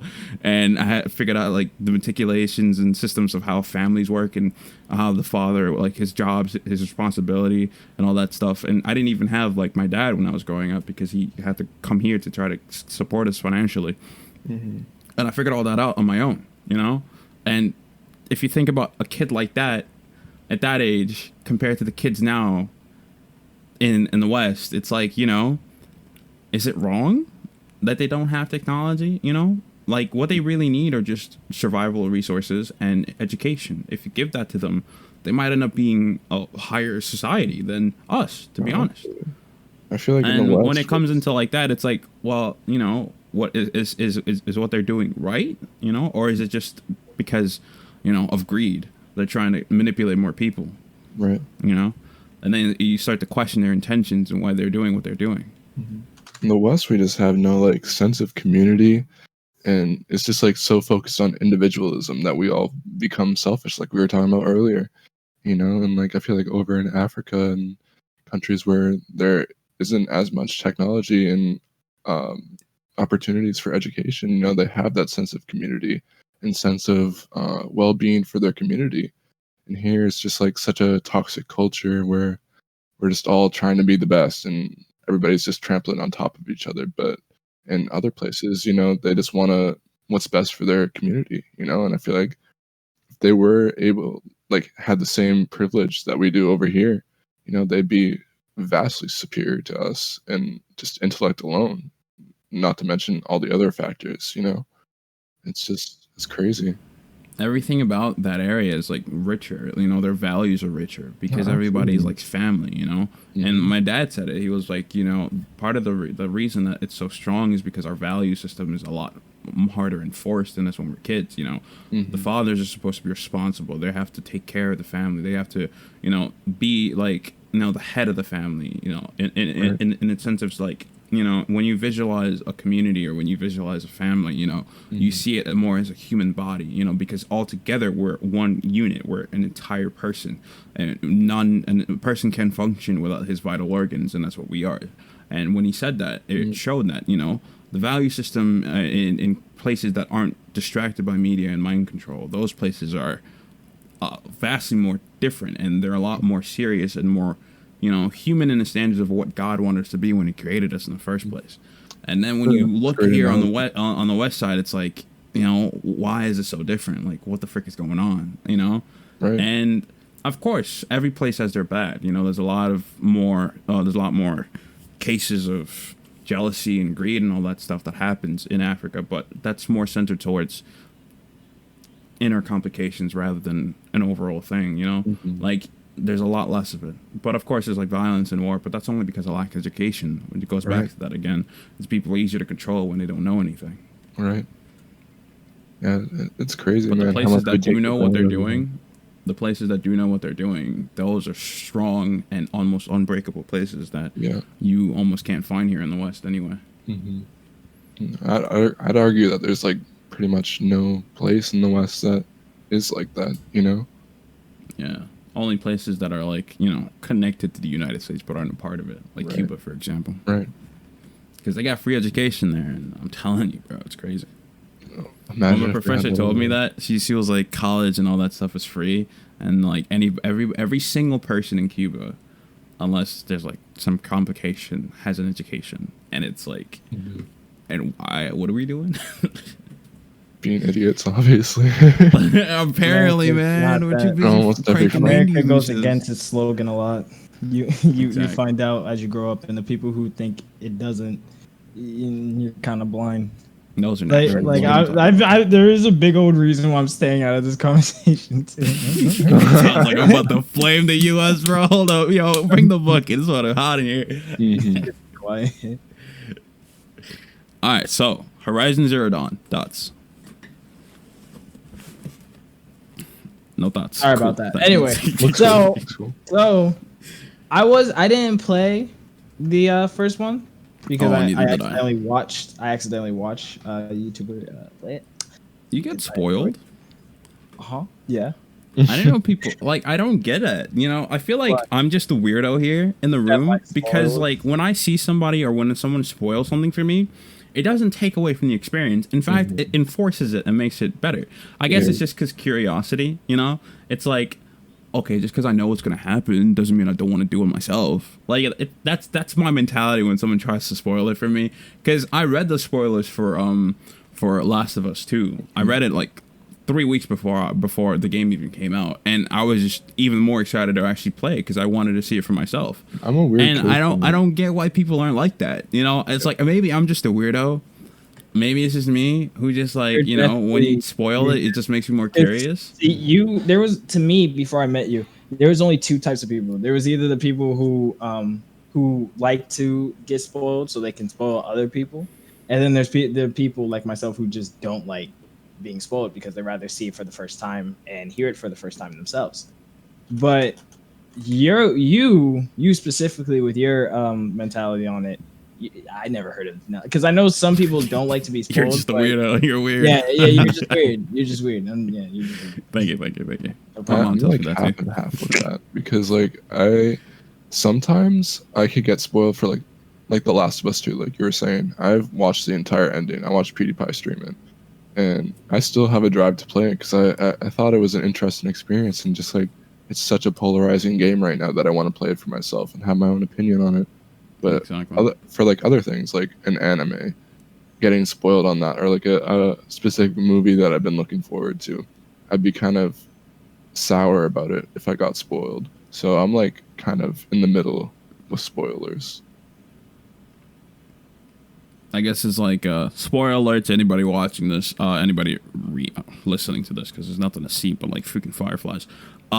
It's like kind of like when someone told me about. Have you guys seen Full Alchemist Brotherhood or the other one that people think? Also, can we talk about that? Can we talk about that? Yo, I don't get why people are bashing the original. Like, it's not that bad. I actually liked it. I hate it altogether. I watched both of them.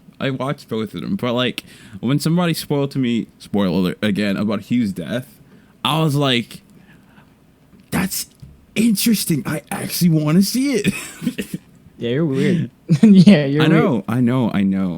Because I want to watch Brotherhood, but since I was never like into it to begin with, I didn't care to be spoiled on like any of it.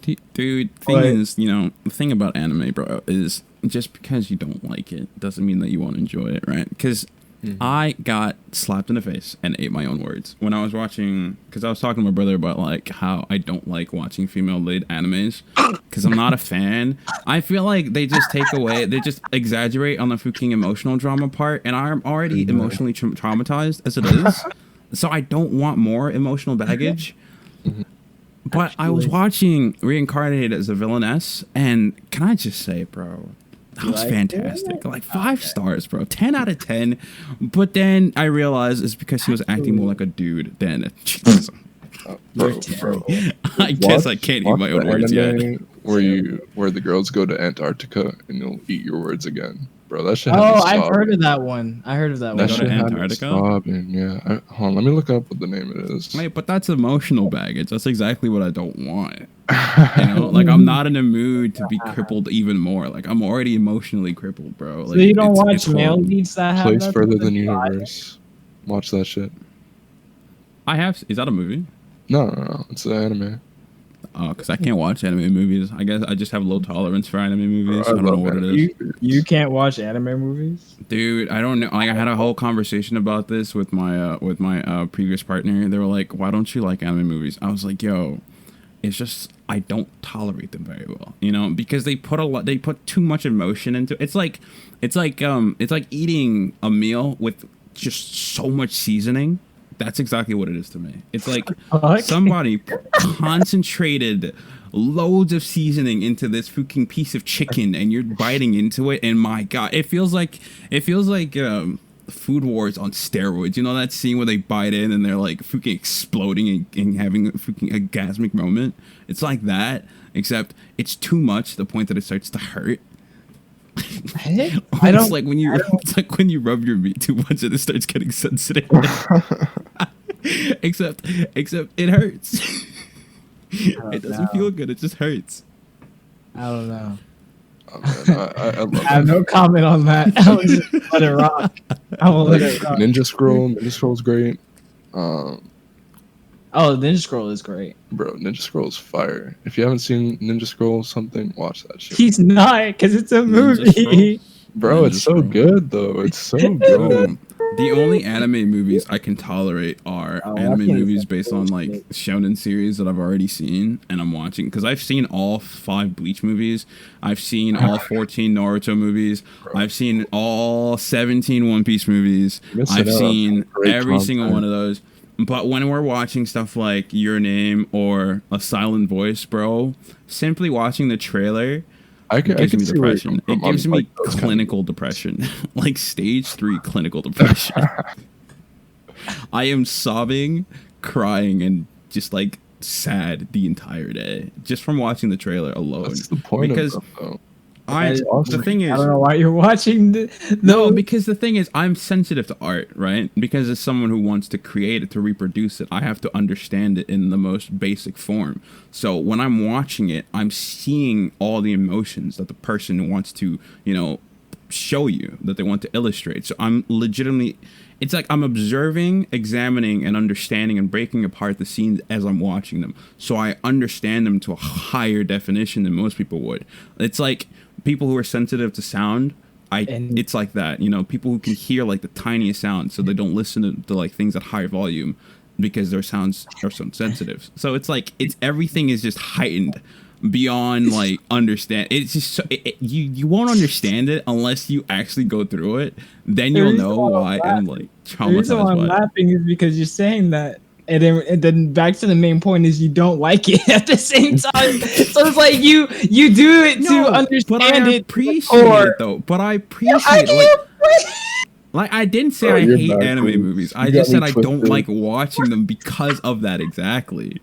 But that's the point, though. You should watch it to feel those emotions and appreciate the art. But I'm man. already emotionally damaged. I don't want to That's damage what myself you like, anymore. Why would It's you watch cathartic it? to You're watch torturing it. yourself. You're torturing yourself and you know it. Hey, there's a hint of masochism in everybody, bro. Exactly. Exactly. I was just about to call you that because But I won't watch every single one of them though. I only watch the ones that I have to watch. This isn't the first time you pulled this shit either.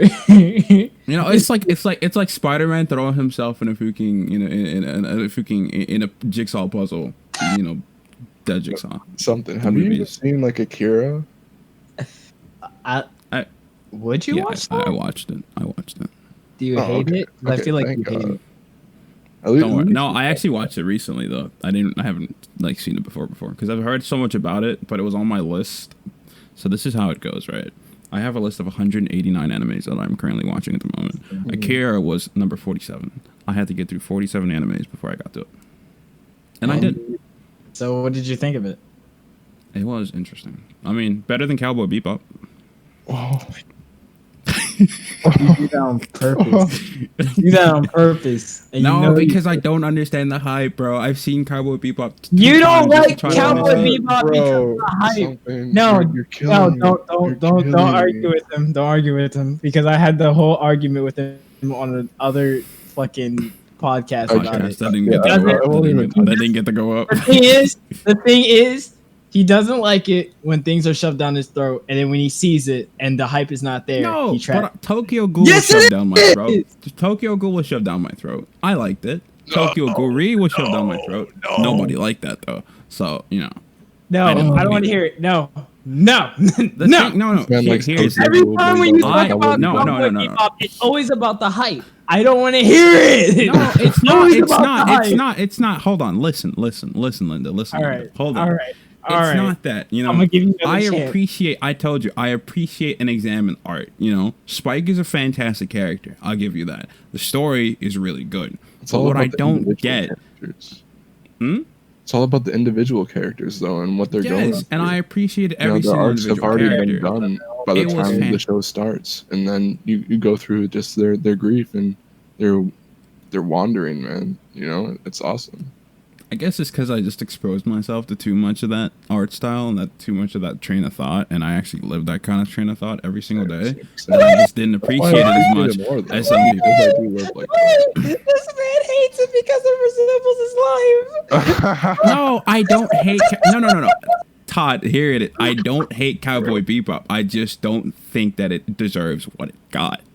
You know, I don't think people. No. Because the people who I see praise it like it is a fucking work of art. Like it is made by God Himself. That's what they. And I don't think it's at that level. It's not. It's like the people who praise Space Dandy, bro. Like they're calling this stuff a masterpiece. I watched it. Space Dandy. But it wasn't. Would you put it on a pedestal as the top tier anime of the entire universe, bro? If aliens invaded and they were like, "Give us your greatest stuff," would you give the Space Dandy be the first thing you gave to aliens? No, I'll do Space Bebop. Space Bebop. I'll do Cowboy Bebop. The same guy. Shit. Because because every time when you go on a rant about Cowboy Bebop, and don't act like you don't. Every time when you do, I do, most definitely. Every time when you do, the reason why I try to leave to move on is because it always comes down to the hype of it. Because you agree that Spike is a great character.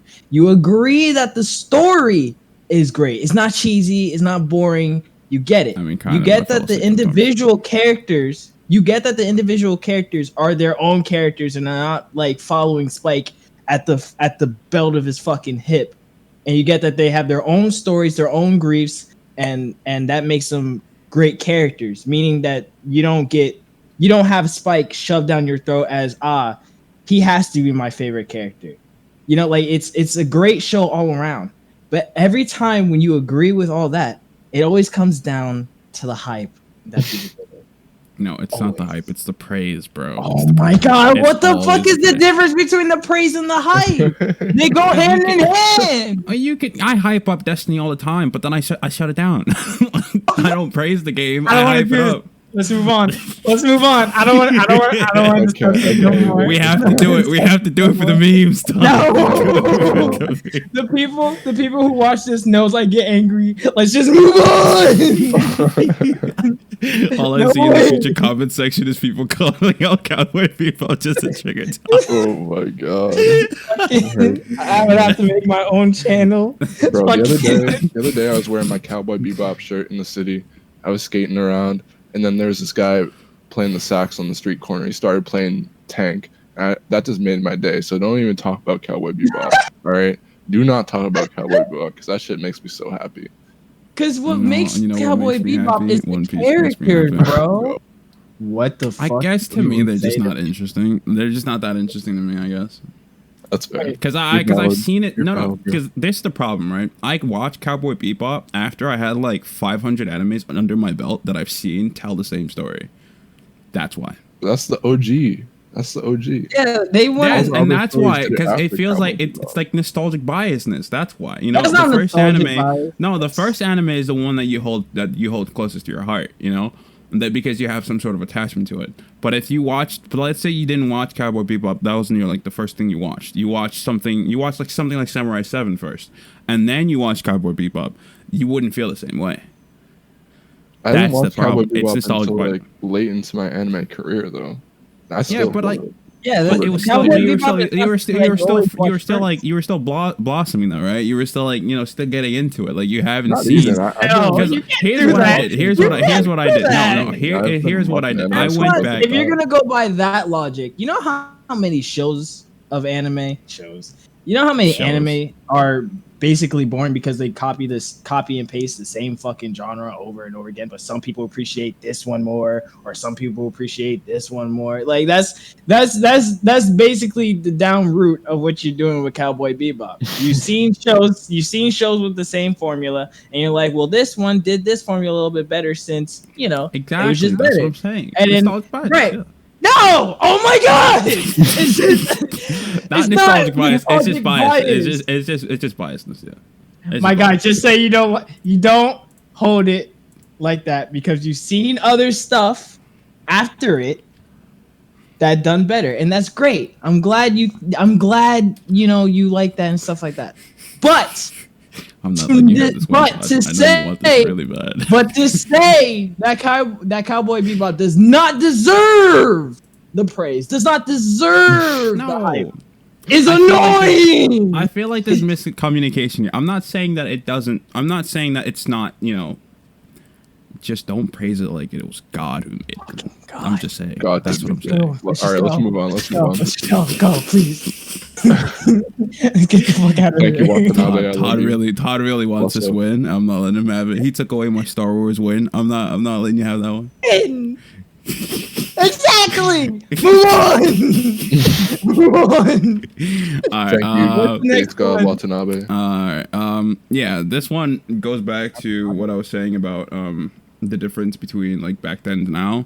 The end of a generation, decade, anime legends, the childhood memories, the shift and growth of humanity from where it was back in 2000s to now. That is what I wanted to bring up for a topic. Basically, what I mean is like, like how cartoons that we used to watch back in 2000s, are generally better. Actually had a yeah, story. but like, just because I wanted to talk about like the generation shift, right? Because I wanted to find out what it is that makes what went wrong, like how did we go from watching Saturday morning cartoons like Sonic, Bill and Mandy and all that stuff? How do we go from that to I don't know where we are right now? We all became more sensitive to dumb shit. No, it's not even that. It's just that they're censoring a lot of shit now. Exactly. That's what I mean. That's what it is. Because you know what I also realized? Some of the shows, like for example, regular show, sometimes they touched on real life stuff. Oh yeah, especially that part where they all died and freaking Benson. Was it not Benson? Who was the monkey? What was the name of the monkey? Simon? Skips. There we go. And then Skips was like left alone because he was like a guardian or something. He's supposed to live forever. Yeah. They talked about like being left alone and death and all that stuff, and I was like, holy shit. Right. And the thing is, allowed on TV. And the thing is though, because someone could argue, well, they're kids. Why would they need to see that shit? Well, yeah, they're kids, but kids are not, they're not being like they're watching it and then they see that having the skips and it just clicks like that, like, oh my God, he's all alone now.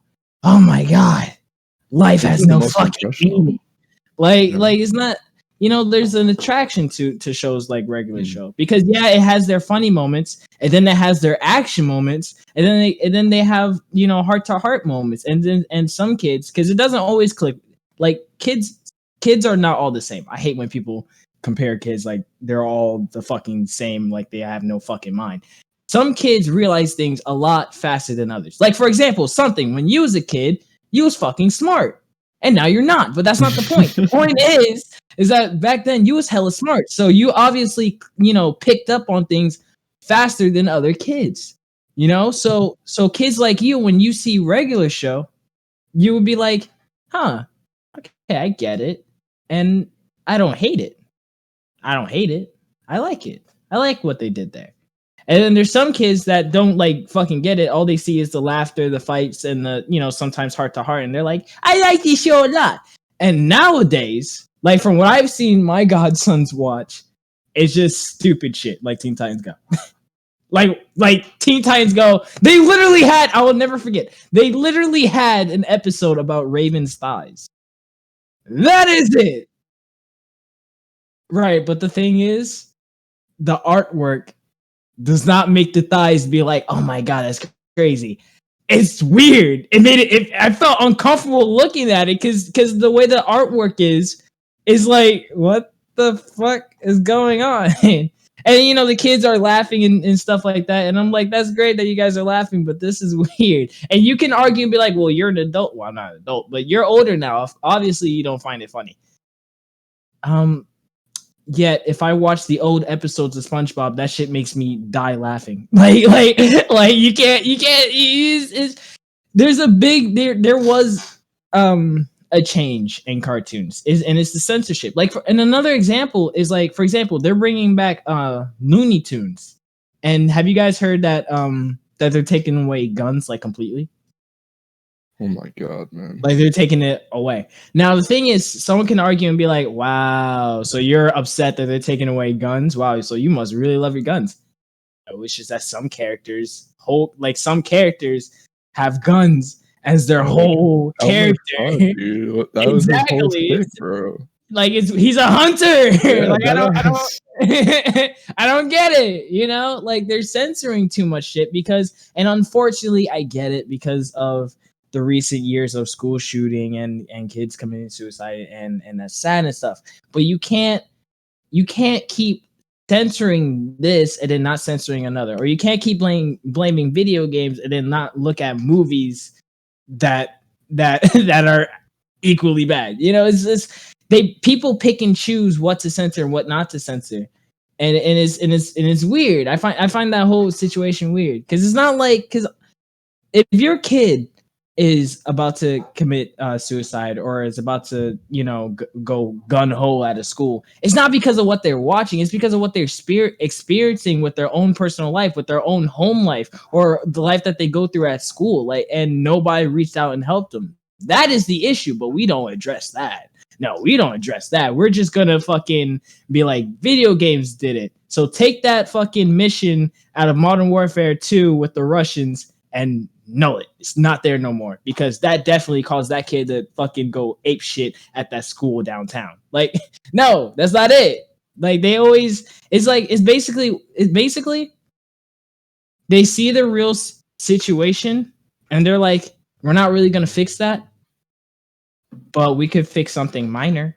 It's just because I love like taking something completely irrelevant to the actual situation and then making it relevant for no reason. And it's like, y'all, what are you doing? You know, like, stop. Why? You're just taking something and just blowing it out of proportion for no reason, just to appeal to a minor audience instead of the entirety of the people that actually like this product. Which is funny because like back then there was like a form of censorship. Like they canceled Invader Zim because they wanted to show blood in one of the episodes. Right. But I feel like the thing is that, because I was thinking about this for a long time and I forgot about it, but something about you know, something that led to I'm retracing my thoughts. Give me a second. But like the main point that I wanted to point out was, like, you know, shows back then used to be able to show things that because you can't show a kid to stay away from a thing if you don't actually show what the thing is, right? You can't say, okay, don't touch the oven, but if the kid doesn't know what the oven is, then you know. Because people used to learn, like I learned a lot of my characteristic values from cartoons, and it's sad to say that, but it's true. Because that's the thing that I spent a lot of my time with, and I learned a lot from it. And that's the thing that cartoons aren't doing nowadays, you know? They're more focused on making money and merchandise and selling things and making like character designs that are more sellable than they are for making cartoons that are relevant. And, you know, almost like act like a teacher at home. Because, you know, parents aren't always going to be around. Parents aren't always... you know, always around because they have to work, they have to support.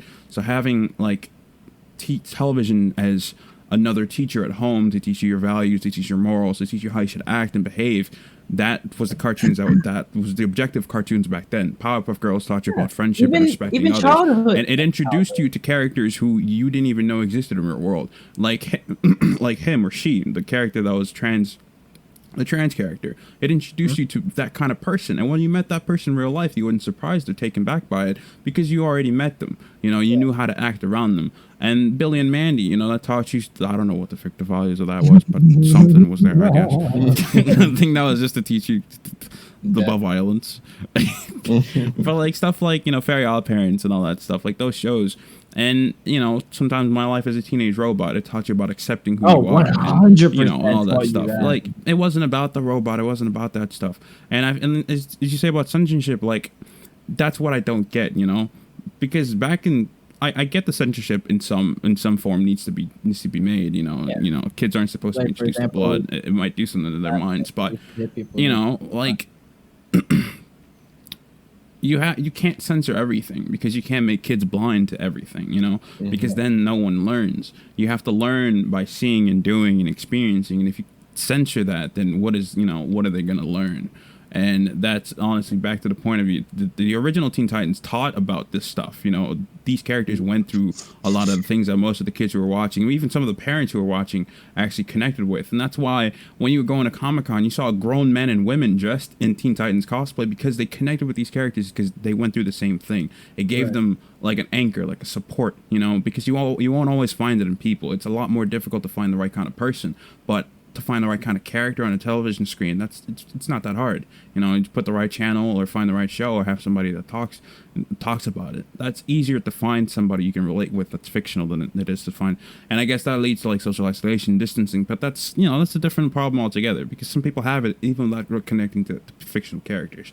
And it's just like, you know, when you censor that and change it, you know, and I feel like that's what the biggest problem is, because that was the thing that let down the rabbit hole that we are in now, you know, where people aren't even watching television anymore. And the only way to sell stuff is by selling stupidity. And people are acting stupid because they think it's funny. I was talking with my brother yesterday. I was like, you know, yesterday now, I told him that I don't know why people feel like you have to have characters that are stupid to sell a joke. You know, there are intelligent people out there, like Chris Rock, for example. He's got, his college degree or something.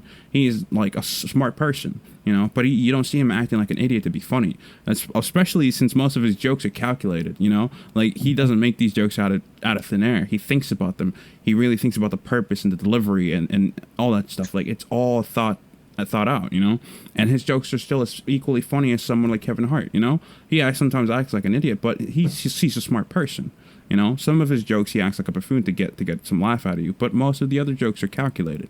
You don't have to act like an idiot to be funny. Mm-hmm.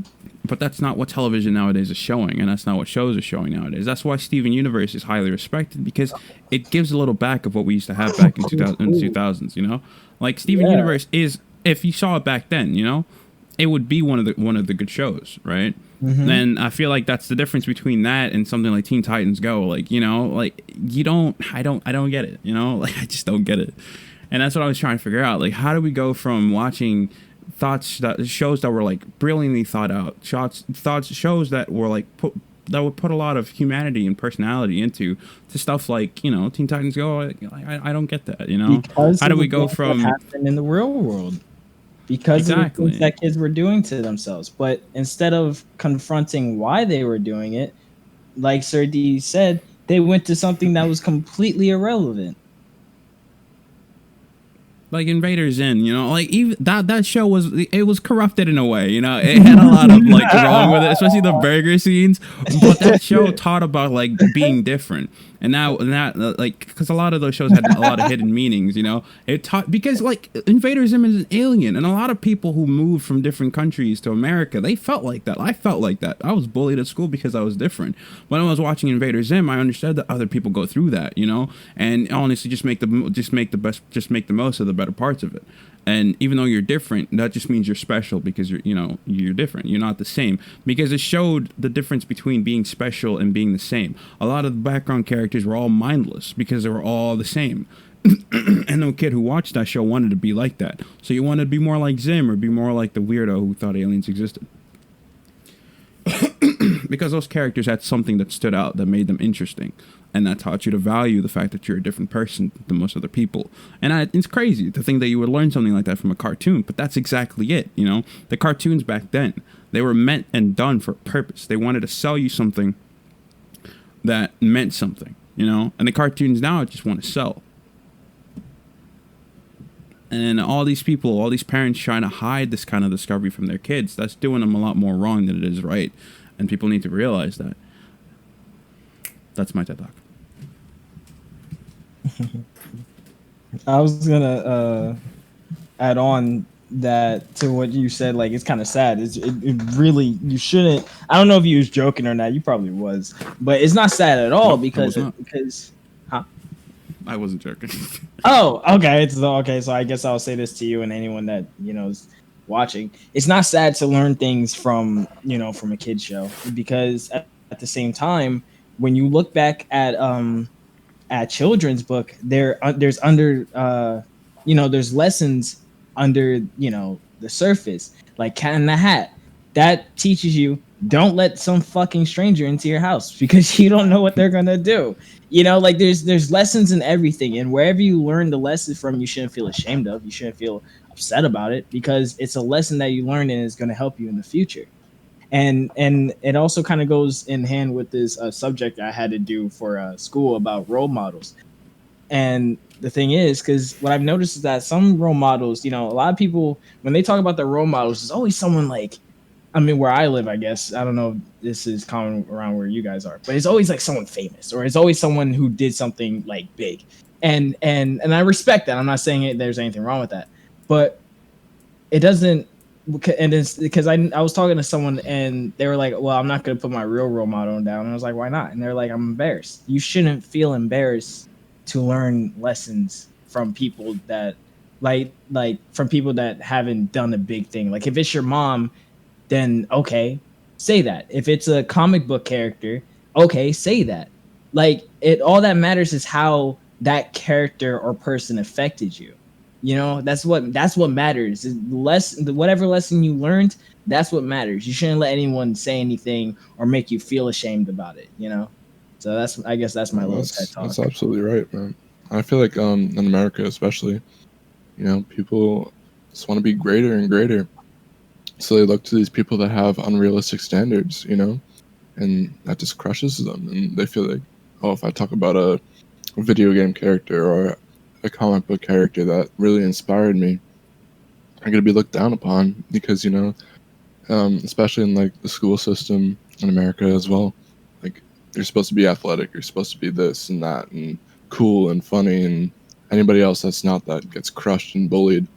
And if you're not unique, you're not gonna be anybody, you know. You're just gonna be a cog in the machine. And these cartoons have just been censored and make you want to be something that you're not, I guess, you know. Just all this pressure is just ridiculous, you know. And back then I feel like those cartoons were able to make people that felt different and wanted to stand out, maybe in a different way, empowered, you know. And nowadays that's just not a thing anymore. Exactly. And that's what I'm trying to figure out is like, where did all that stuff start, you know? Like how did we get here to where we are right now? Like I just don't get where that big shift happened. Because of exactly that, you know, because some people would talk about their actual role models and then other people will look at them and be like, wow, you're a goddamn nerd, or wow, you're like, your mom is your role model, fucking mama's boy, or, you know, like because of stuff like that. And then when they go home, they don't really want to tell their mom like, hey, I got made fun of because my role model is not a real person. You know, that's like, and so then they keep that bottled inside, and then one day they just snap, unfortunately, and then they either do something completely harmful to themselves or they do something completely harmful to others. But absolutely, in America, well, I don't know. Actually, I can't say in America because I don't know how it is in other places. But here, it's like, we see that, we see you, but we're not going to. Oh, that's a violent video game. That is the issue. Like, what? Don't you guys have like the real problem is all the Karens. The Karens are the problem. Facebook is the problem. Facebook is the problem. That's right. Yeah, it's definitely a sad state of the world right now. It's crazy, man. Like, it's such a freaking shift too, you know? Because I do a little bit of like, you know, yearly maintenance. I just like sit down and just think about my life in terms of like looking at it from like, you know, a bird's perspective of view. I see my timeline and everything, and I take a look at the world and see how everything's been going. And when I do that, like I take a moment to stop and think and really see, I'm just like, how, you know, like, this is crazy. It is so crazy. You know, like, one minute I'm watching Gargoyles in my freaking living room, you know? I'm watching Witch and stuff like that.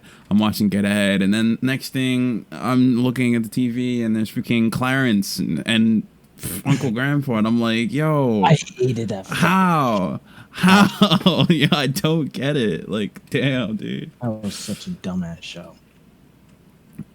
Man, it's crazy out here, bro. I don't know how or when or why, but it's just happening. This is real. This is our reality now. And it's like, Cartoon Network is low key kind of It's kind of trying with these two shows called We Bear Bears and Craig of the Swamp. But Pretty sure those are done. funny thing about those two shows is that one, We Bear Bears is about to fucking end, and I think they only had like what 2 seasons, so that's great. And I think Craig is actually doing pretty well. And then the best part about Craig, in my opinion, is that this might be a little bit weird, but it's a black lead. It's a black lead. It's a black kid, and that kind of made me feel some type of way. I was actually kind of like happy about that because The other thing too that I realized, sorry to cut you off. The other thing too that I realized when I was assessing YouTube too, I realized that it's also like a shift in the mentality of the people, of the consumer. You know, like a lot of the stuff they used to sell back then doesn't sell here anymore because of the people who are consuming this stuff. So I feel like a lot of this shift started when the mindset of the generation swapped, you know? Like it just got flipped over its head and everything's just been so different now. Like it's not just Fortnite, it's legitimately everything, you know? Like all the kids nowadays are the ones, because a lot of media is controlled by the consumer, right? Like you wouldn't sell something that nobody would buy. So if things are changing in terms of like there goes Elijah on TV, is he on? You want me to answer the call? Sure, do it. Speaker? Yes, sir. Blast them, bro. Expose this kid. But like a lot of it is like, you know, if you take into account that a lot of media. I was doing something. What's up? Are you home? No. You're not home at all? No. Oh, okay. Never mind. We were doing the podcast. Well, we're still doing the podcast, and we were wondering if you wanted to take part because something forgot to tell you about it yesterday. Yeah, I'm currently in New York. Oh, shit. Vinny, say hi. What up, Dad? What's up? All You right. just said. Sup. All right. I won't keep you. Then. I'll talk to you later, homie. Yeah. Next. You know. Peace. All right. Peace. You gotta hit people up. Something. You gotta hit people up. Yeah, so like a lot of like, you know, like a lot of the things that are changing now. Look at them avoiding the situation. Just like America. Just like America. No, I am just doing a transition. That's not how transitions work. All right. So like a lot of like the reason the media is so different is because it's trying to you know, to align with the new consumer. And if that's really the case, then that means that the thing that changed wasn't the content, but in terms of the people and what they wanted. And AKA we're just getting stupider. AKA we're just getting more stupid. Basically, that's honestly it. Like, you know, like a lot of the things that we used to watch back then took a lot of digestion. Like you had to, there was a lot of talking, there was a lot of thinking, there's a lot of complex stuff that was going on. But now it's like, you know, if you look at just some of the scripts and compare it between each of the shows, you would realize that as we kept going, a lot of it just became more simple. You know, there's a lot less intention and a lot less thinking and thought that went into what the characters were trying to say. And if you trace it all back to the type of consumer nowadays, that might honestly just be it. No, you're absolutely right. You know, a lot of the consumers nowadays are more like simple-minded and more easily entertained, and they want things that are less complicated and more simplistic and more pee-pee poo-poo haha. You know? Exactly. Because like we used to have a bunch of fart jokes back then, yeah, but you know, not for sure. But there was a lot more intent and everything else that made the fart jokes just like a second hand. It's all about now it's all just like the main, yeah. All right. We've dolled on this for quite a while now. Let's get into some cyberpunk anime and game talk. You know, it's a cyberpunk anime, bro. That's just like the okay. Triggers. I mean, that's one of the things. That's one of the things. Cyberpunk. I'm pretty excited. Definitely excited. I really like the attention to detail that they're putting on that. But for me, the hype is dead down. Like they have strung me along. No, I mean I'm not saying that that the hype is still alive because they keep pushing it back, and I'm not mad about that because honestly, you get used to games being pushed back depending on games that you're into. But not like to I this know extent, a game. Not to this extent. Like this is cool. There was a game that was pushed back for 11 years, my guy. Final Fantasy. Yeah, for real. I mean, I've never had that experience before because I don't play games. I'm not a gamer. Yeah, but that's just my point. Like, honestly, you just get used to it. It's not. I'm just happy that no one's like bitching about it, and the people who are bitching about it, you just sit the fuck. You down. haven't seen Twitter. It's nothing new. Oh, that's exactly why I avoid Twitter. Twitter is disgusting. See, like this, Twitter is so toxic. Because I know I would get into an argument with anyone if they talk shit about the fact that Cyberpunk keeps getting pushed back. Because let's say they're not pushing it back because of PlayStation 5, and they are pushing it back because of the bugs and stuff. Y'all gotta realize that if this bitch gets released, y'all gonna complain. like you can never satisfy anybody. They're always gonna find something to complain about. Like it was so funny. People were complaining about the fact that Last of Us was taking too long. Last of Us 2 got released. Now they're complaining about female masculinity. Like, bro, why? Why is that even a problem to you? Because Abby's got arms bigger than your head? I don't get it. Abby's arms. She's meant to be like that. She's a survivor. It's part of her character. I don't get it.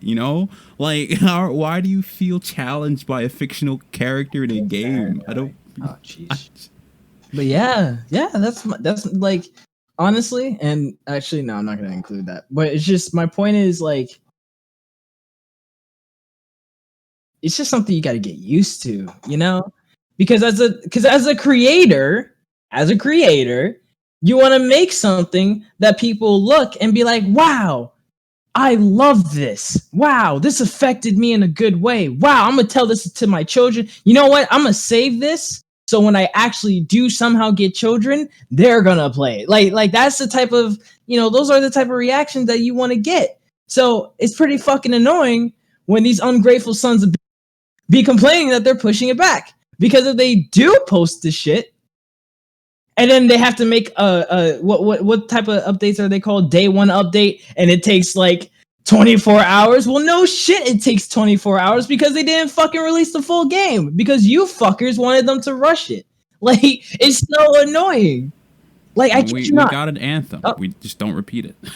Exactly. And that Anthem is such a perfect example because everyone knew about Anthem.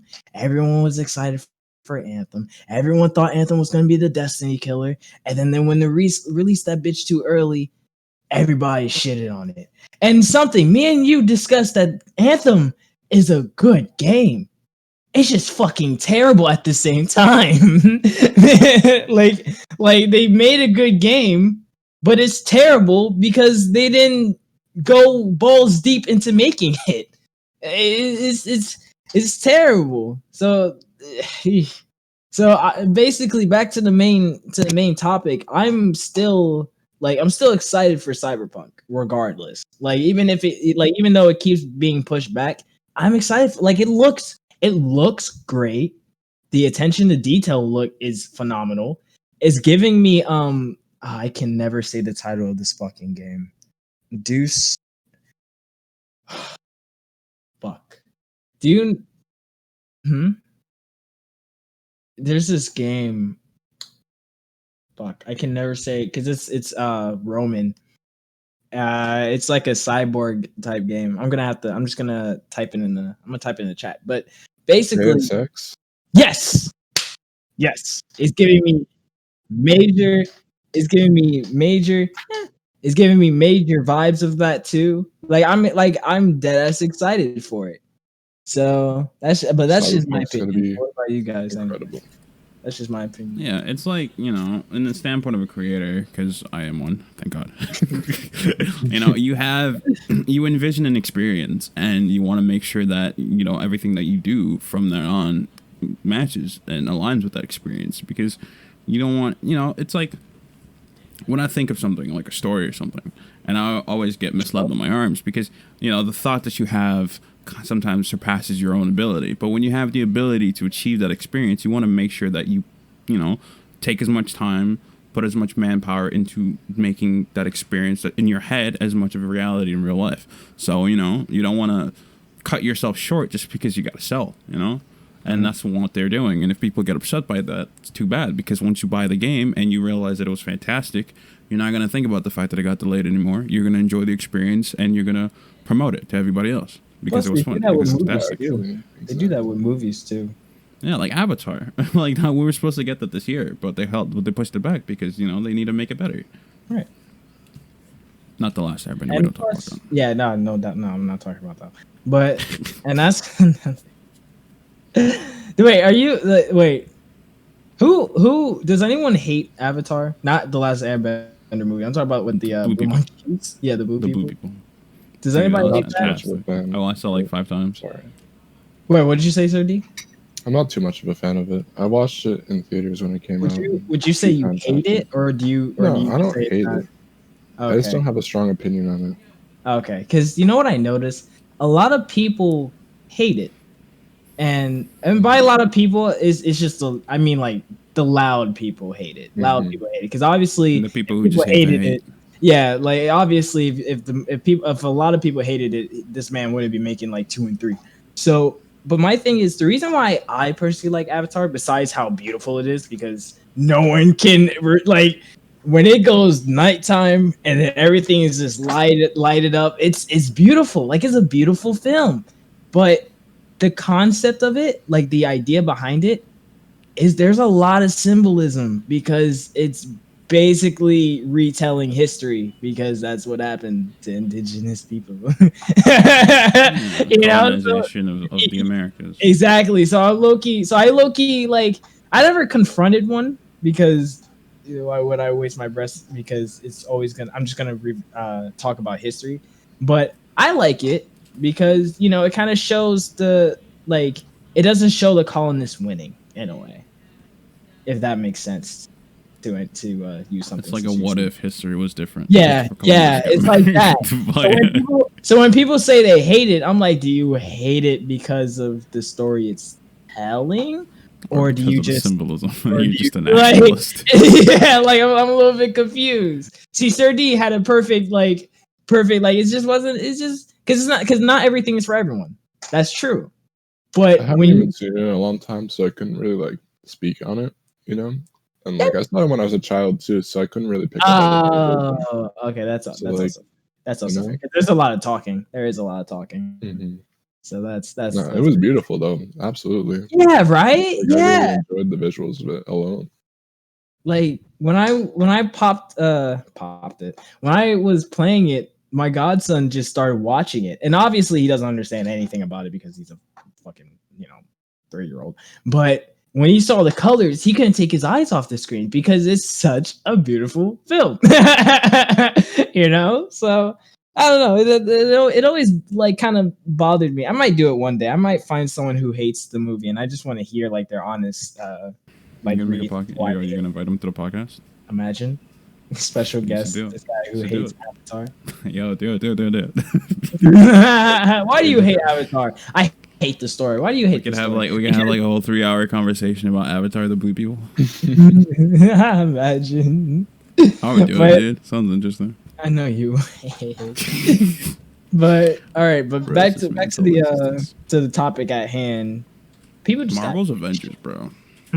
Oh, the game, the video game. Dude, I'm actually pretty excited for that. It's like DC. It's like what's that DC? DC Online. Yeah, it's like that, except not really. Nerd.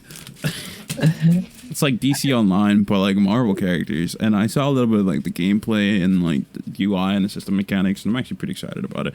But honestly, I'm just excited about the fact that I get to play a game with more loot and stuff in it. So you're ridiculous. Honestly, when I first saw it, like when I very first saw it, I was laughing my ass off because of how the character models looked. I was laughing. Oh, they're so weird. They're like Fortnite, except like DC, except Marvel was. And then when they finally released the gameplay, I was like, okay, you know, I'll buy it first a little bit. I'll buy it. I won't pre-order. I'll buy it, especially since the pre-order is the costumes for it. I'm like, I'm not feeling the old gen of it, whatever. But actually, funny that you mentioned that Avengers, but I forgot to send it to you. Have you guys seen the Fortnite skin of Captain America, right? Yes, sir. Yeah, tell me why someone made a meme where it was, how did Fortnite make a better character model of Captain America than fucking Marvel's Avengers Captain America? Niggas was like, the Marvel Avengers Captain America looks like he's about to raid your house. Cause it's I was dying, bro. Cause it's not wrong. They're not wrong. Like the character models, it kind of rubs me the wrong way. But the gameplay though, that's sick. The multiplayer, the co-op, I'm pretty interested. It's gonna be cool, but they're trying to do it as like a live service game, which kind of worries me. Oh, what game? You know, a live service. They're gonna keep adding on content per session. Which is it's cool, but like a lot of games do that to to like half bake the game at first and then just fix it over time. Oh, yeah, that's what they. Yeah, that's annoying. Excuse me, sorry. No, but they explain their reasons, their system, how they're gonna go about it. Like every couple sessions, they're gonna do like a new character you can play as, like kind of like build upon the game, like DC. I like really DC hope that the characters I appreciate that. are like characters that we actually like, and it's not no names. Mm-hmm. Because I get it, because you know you want to bring the no names out and be like, hey, you never heard of this person, but you're gonna like him because you're gonna play him. But I'm just like, waiting until Black Bolt gets introduced, man. What you said? Black Bolt. Black Bolt is not a complete no name, though. Yeah, but like that's how they can do it, though. They can start off with like the mainstream Yeah. characters, but like that's the thing. Marvel hasn't really given us enough time to really flush out characters, right? Because they can start with they can start with X-Men characters, and then go with Deadpool and stuff like that. But at some point, you're gonna have to start bringing out the no names, because DC has like Marvel has like almost 500 characters. You know, like they have like a bunch of people that a lot of people don't even know. Right, but the problem is because the reason why they couldn't do it before, unlike DC, is because remember certain characters were owned by certain studios, so they couldn't, you know, use all of them in that type of situation.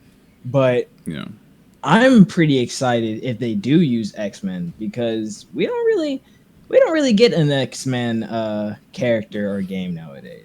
You know? We had one in like freaking PS2. Yeah, that was Marvel's Alliance, dude. I played the freak out of that game. I was so mad when they made that a Switch only game. I was so mad. But then again, the artwork of it kind of made me mad, so I wasn't missing out. It was pretty funky, dude. It was pretty funky, especially when you played as the Thing. Oh my god. Yeah, because I rather the old Ultimate Alliance, because the Ultimate Alliance, that one looked realistic. And I think that's the one I did have on PS2. No, you did. You definitely did. You definitely did. Like, they looked realistic, you know, the it was fun. And then the second one came out, and that one was showcasing the Civil War of the comics, and that was awesome because they also introduced this mechanic where you can tag team ability, where you have a tag team ability type thing, and that was amazing. And then the third one came out, but like I said earlier, they made that for Switch only, which at first I felt salty about because they had like the full roster, right? Like they had everyone in it. But the art style kind of made me feel some type of way because it looked too cartoony. And I know somebody might be like, why it's a game for kids, why wouldn't it be too cartoony? But it's like but when I was a kid, when the majority of consumers are adults, it's not for kids anymore. What was yours? I said when a majority of your consumers are adults, it's not for kids anymore. Because even adults play Fortnite, and that's a game for kids, but a majority of the consumers are like grown men, so. That's true. I don't know. I was just gonna say that it was cool to me as a kid looking at, you know, how realistic these characters were. Especially Wolverine, bro. They put a lot of effort in his arm hair, bro. I couldn't stop staring at it. I was like, yo, look at this man's arms, bro. They look like Popeyes. You stupid. No, my mic disconnected. Yeah. All right, so I'm gonna skip that one because I want to save the what's next for last. But I'm gonna talk about current gaming community, bro. Because I was gonna rant with Dusk. My God, dude. Like, if anyone's actually seen my Apex streams or like my Apex videos, bro, every time I get off, it's not because I want to, but it's because I have to. What do you mean? Because Apex campers, Destiny cheaters, PC and console hackers, bro, why are they're running rampant. The amount of toxicity that's just like become the gaming community, it's insane, man. Like I want to talk to a camper or a hacker and be like, why do you do what you do? You know, like, I get most of it. Some of it is because you need to make money, right? Like Astrocross was talking about it. It's like a lot of the reason that a lot of hackers hack is because that's the way they sell their merchandise. You know, how they sell carries and freebies. You know, because they get paid. They make like almost 400 a season. You know, like by the end of the Destiny season, they make almost $400. You know, like they make money off of doing this. And I'm like, okay, I get it. You know, you have the ability to do something, but do you have to ruin everybody else's experience just to get paid? You know, and that also goes to like industry stuff, you know, like we have to kill the environment just to survive. It's not true. We don't have to do that, you know. So there are other alternatives, you know. You could just be good, you know, put a lot of practice and effort like everybody else does and be good at the game, you know. Right. It's like, I just don't get it. I just don't get why, like, currently this gaming community has been completely toxic. Maybe it's the frustration of being stuck inside. Maybe it's just a way of like venting your feelings because you're upset about what's going on. But that's where you know what you said about the community being the like society in general being you know, I think Sir D said it about being individualism. It being individualist is like everybody just cares about themselves. Like maybe they're just mad because they don't get to do what they want anymore. And I'm like, I get all this stuff. I understand that, you know, I feel the same way, but you don't see me taking out my frustrations and becoming a toxic person, you know? Yeah. Like I had an Apex match where like we played like 5 matches and every single time we would get like third partied or we would get like absolutely just invaded in a fight, you know. Like you would have an entire game where no one fires a single shot, and the moment a gunfire goes off, you'd have the entire server collapse on them. And even if we were outside of the circle, inside of a three-phase storm where it was ticking for 10, they would come out of the safety of the circle just to get a couple kills, risking their life for something that I don't get it, you know. Like it's at what point do we go from it's just a game, relax and have fun and enjoy, to acting like this is your life depends on it? If you lose this match, you're basically like fucking Jigsawed, you're dead, you know. Like I don't get it, you know. At what point do we lose that line where we go from it's just a game, you are supposed to enjoy it and relax and, you know, take yourself off, release your stress and, you know, step away from the world, to, you know, playing like your life depends on it even more, increasing the stress that you're trying to escape from, you know? Like, how do we lose that and start to blur that line at some point? Like, I don't get that, you know? And that's why whenever I play and I see people acting like that, I'm just like, I don't get it. Aren't you playing games because you want to escape from the stress of reality? So why are you stressing yourself even more by playing the way you are, you know? Why are you ruining someone's experience just to feel better about yourself? There's no reason, man. Like, I couldn't even tell you, honestly. Like, these people are just so out of their minds and want to be so special and be the most special snowflake that they just like lose all sense of fun in the video game, you know, like especially Destiny, you know, like you go on and like it's just a slog every time, bro. Every time. Like we played Trials and like, oh, it's disgusting, man. It's disgusting what we run into. It's not fun, you know? Like I don't understand. And like as Atross was saying, like you were saying too, a lot of people use this as a revenue source, so they have to be the best. Or they have to be the most special person in the community. And it's just like, why? Yeah, but not every single person does that, right? When you realize that not every single person makes money using this, so like, why is everyone playing like this then? You know, I feel like because like there's this toxic environment where everybody is doing this already, so everybody's like, fuck it, why don't I do it? You know. And that just contributes even more to this toxic community. So, like, I don't know what the answer is, man. It's awful. Especially when you stop having fun, you're just doing it because everybody else is doing it. It's like, why do you still play then? Just get off or find another game. Like, I don't get it, you know? It's like they feel a sense of pride that they have to do it to prove something, but they're not proving anything, you know? You're just proving you're a bitch. Because I made this comment on the Apex stream before I got off. I was like, yo, you know, I get everybody wants to be the next ninja. You want to play well. But the thing is, nobody watches content anymore just for the sake of content. Our attention span doesn't span that far anymore. You know, the reason people come back is because they like the person that you are. But if you're playing like this, if you're physically this embodying this person, nobody's going to like you and nobody's going to stay. All right. Like, if you're going to be this person, this disgusting, toxic person who ruins the fun and enjoyment out of everybody, you sucking the soul out of your own content by playing like this. You know that, right? And no one is going to stay or stick with you because you can crank a nice shot, just because you don't never miss because you're hacking. You know, people don't watch people's videos because of the content that they're showing. Everybody else is doing the same thing. You know, there's oversaturation of the same content at this point. The only thing that's making people come back is the personality of the person. And if your personality is as bad as the way you play, no one's going to watch you. No one's going to want to be friends with you, and you're going to spend the rest of your life alone. That's what nobody understands, you know? Like, everybody thinks it's the FaZe Clan days, you know? And they're just trying to get, like, 360 no-scopes. But in reality, nobody's going to fucking watch that because there's already a billion other videos like that. You know, they're coming back for the person and the personality. You don't necessarily have to be the greatest player in a certain game to get views. It's all about the content that you put out, the editing that you do. Like, it's such a culmination. It's not about, like, trick shots and being the best anymore. And people just think that it's still like that. But the landscape has changed drastically. Especially when your competition is like a 5-year-old kid who can do all that things better, all those stuff better than you. Like, at that point, you know, like, you just like, stop trying so hard when the games are meant to have fun and be enjoyed. Exactly. You know, if you're having fun doing what you're doing, then why does it matter that you have to camp in a corner with a shotgun, bro? It's like don't do being a Minecraft YouTuber nowadays. Like, you're not accomplishing anything.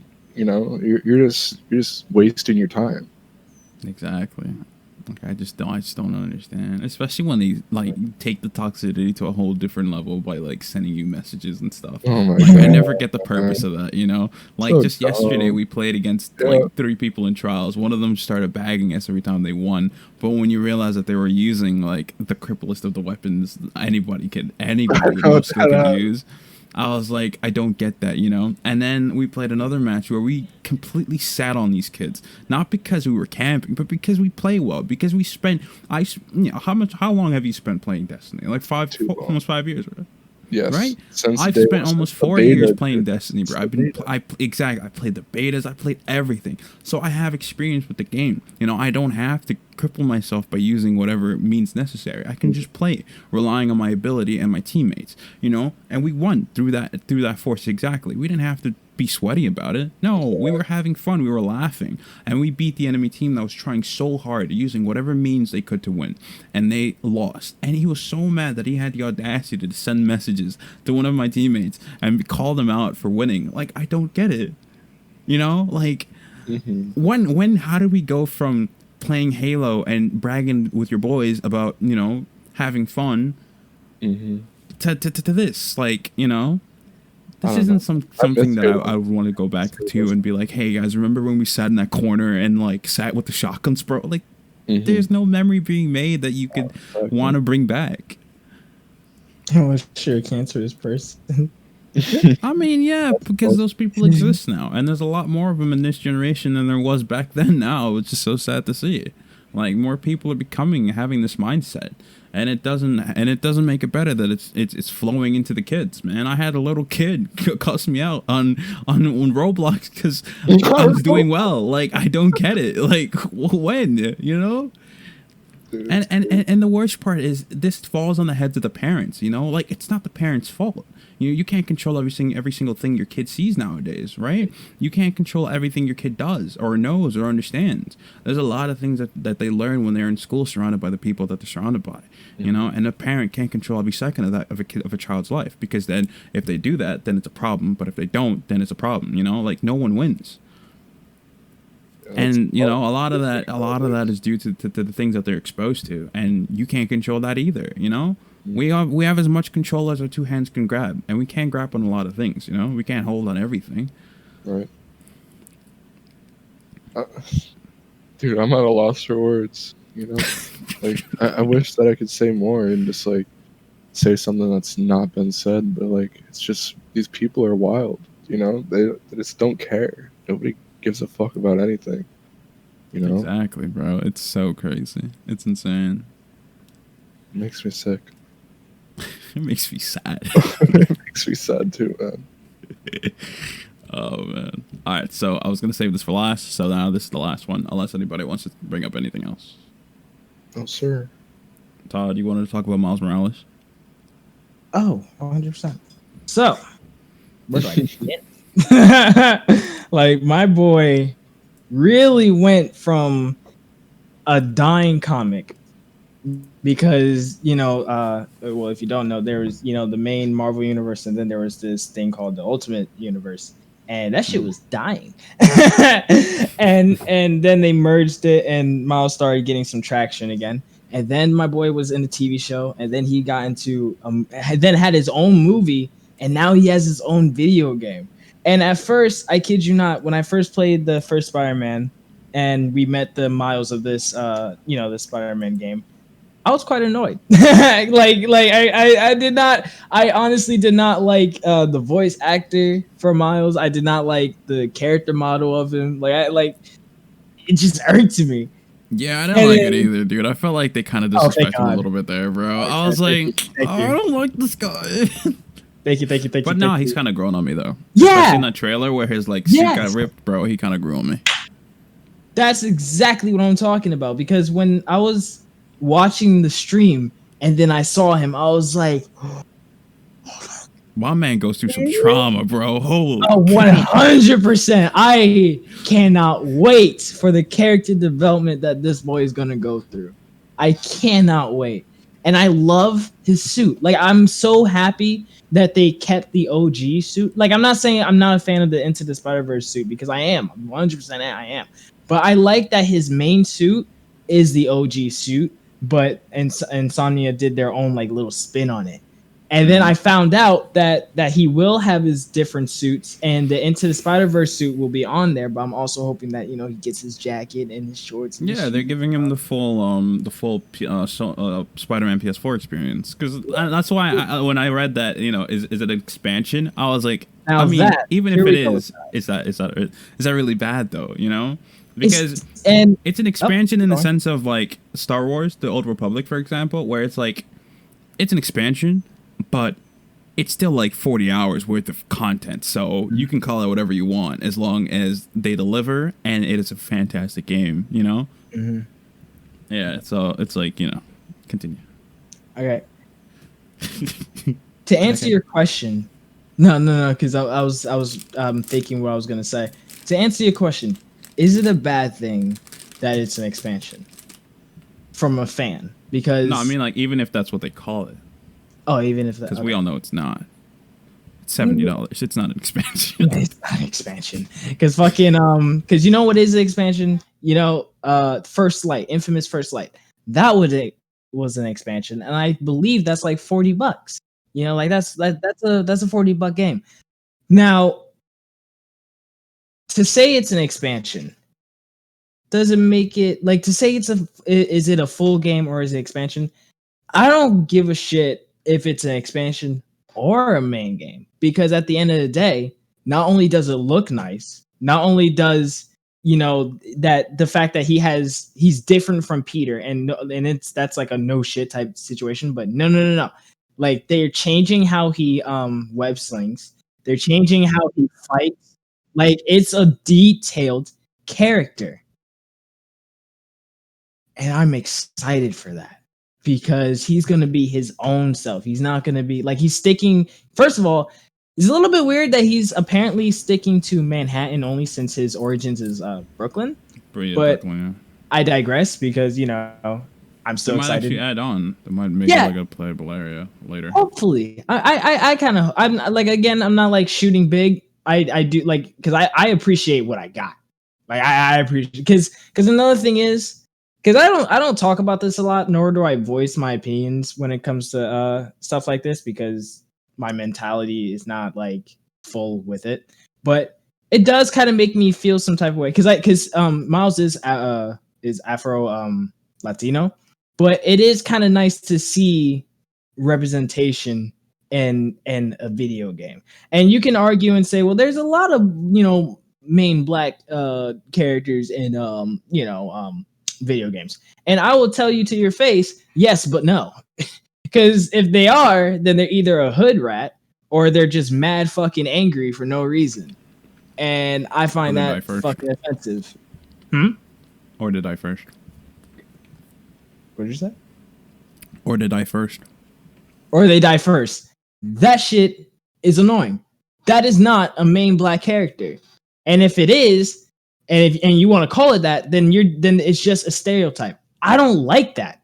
I don't count that as a main black character in a video game, because I don't like I said, I don't talk about this a lot. This is because I don't like getting on these type of topics or how I feel about it or anything.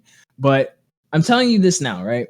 If I do, and since I'm talking to Breakfast, because he's gonna shoot me if I say if, when I do become a game designer, the main characters, like, I want them to be diverse.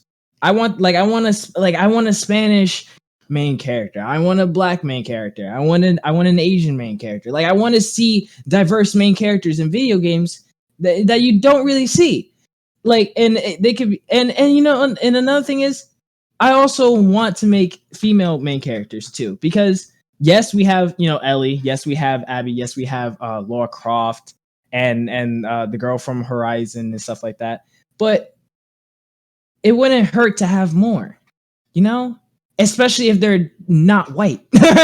Especially if they're not white, That's why I was also hyped when I saw because there's this other PlayStation 5 game that's being released, and it's a female lead, and she's black, and that's awesome. That's awesome to me, in my personal opinion. That one game where it's like you die but you go back in time or something, and your life is on a loop.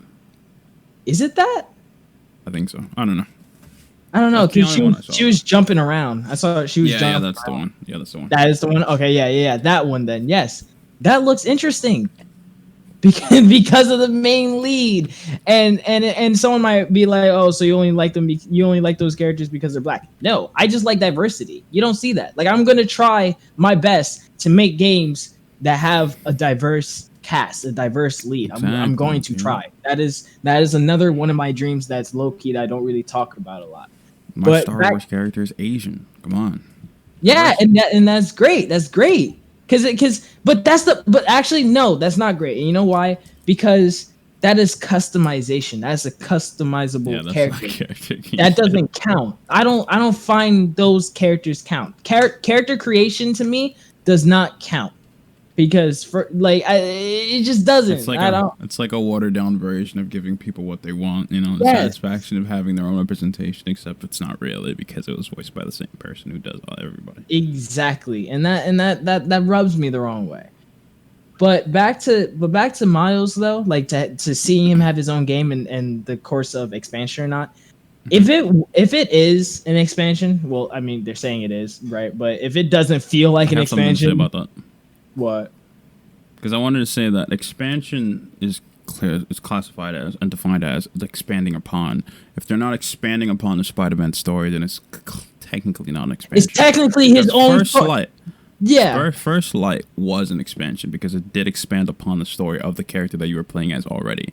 It added more to the female character, but it was still based on the characters that you see in the game already. Right. And also, it's like, because the main character still does show up in First Light, even though it's just about the character that you play as, but it's more adding to the personality of the backstory of the person, but she's still a playable character anyway. So. And not only that, the abilities are not different. They're not. There's nothing different. It's just you're playing as a character that was already in the cast. And you can argue that, well, you played as Miles in Spider-Man. Yes, but no. you played as Miles. You didn't play as Spider-Man. Exactly. You didn't. They're completely two different beings, bro. And I'm happy that they're doing all this work on it. But I'm also happy that they're calling it expansion because did you see the? I don't want to call it hate. I'm just gonna say the amount of people who Disapproval? is just like mad that they're making the game instead of expanding on making Spider-Man 2. Which is funny And because it's like, what do you do after that? You kind of practically did everything with Spider-Man anyway. yeah, it kind of hurts a little bit, but I'm trying not to take it seriously, like take it to heart because I get it because that Spider-Man, like that adaptation of Spider-Man in a video was game, really good. is Was really good. awesome, awesome, and I get it. But number one, the ending of both the actual game and the last DLC was already instigating that the next game will be about Miles. Now people are afraid that that must mean Peter's gonna die. No, that's not what they're saying. That's not what they're saying at all. You know? But people are afraid of that. And I get it, but you shouldn't be you shouldn't dislike it because of the possibilities. Because they also said they had to really make sure and tell the people like, listen, this is an expansion and Peter's story is not done yet. We just want to talk about Miles' character.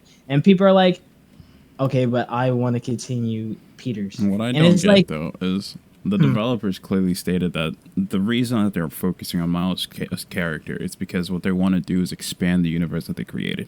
They want to make it more like The Last of Us, where instead of because the thing with The Last of Us is it expanded on the world completely to the point that you were absorbed in it, to the point that you felt like you were the character, you were trying your hardest to survive. But the thing with a game like that is when you can explore the entire universe, you can kind of see how small it is. So you have to focus on the people inside of the story that you're telling to really help build the world through those characters. If you feel the boundary that Miles feels, you feel more attached to Miles, you feel more attached to the world. So that way when the next Spider-Man game does come out, and they do take the course that they end up taking in the game, you feel more attachment and more weight to it. And that's the thing that a lot of people try to look over, like the purpose isn't to make another Spider-Man game. The purpose is to tell a story and make you feel as much attachment to the story and the characters and the purpose and everything that the character wants you to feel, the creator wants you to feel through those characters. So when they do take the course that they end up taking, you feel and understand why, and you feel the weight and the outcome and the consequence and everything like that. So it's a lot more emotional and more connective investment. But that's what people skim over and they just don't pay attention to that. Exactly. And like I said, it's pretty sad. It's pretty sad. And it also allows itself to become a segue into other characters. We might get a Catwoman, a Black Cat game. We might get a game where he plays one of the villains, And it'll all add up and just keep adding to the experience. But people just want to look over that and just get another Spider-Man game. Yeah, and I get it. We all get it.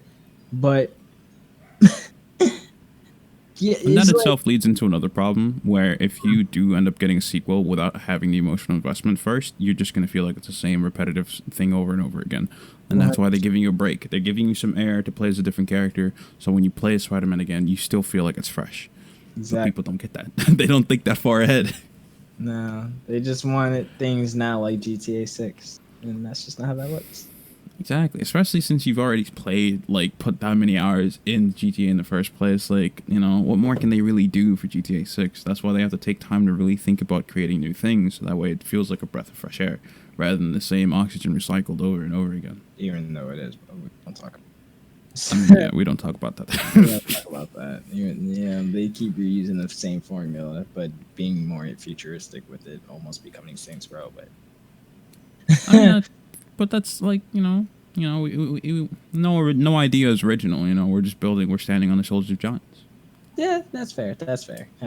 But overall, my opinion on Miles Morales' game is I'm happy that I'm happy that it's being made and it's being made well. I'm not saying I'm a sucker and being like they're making it, so I'm happy. No, they're making it and they're doing it well.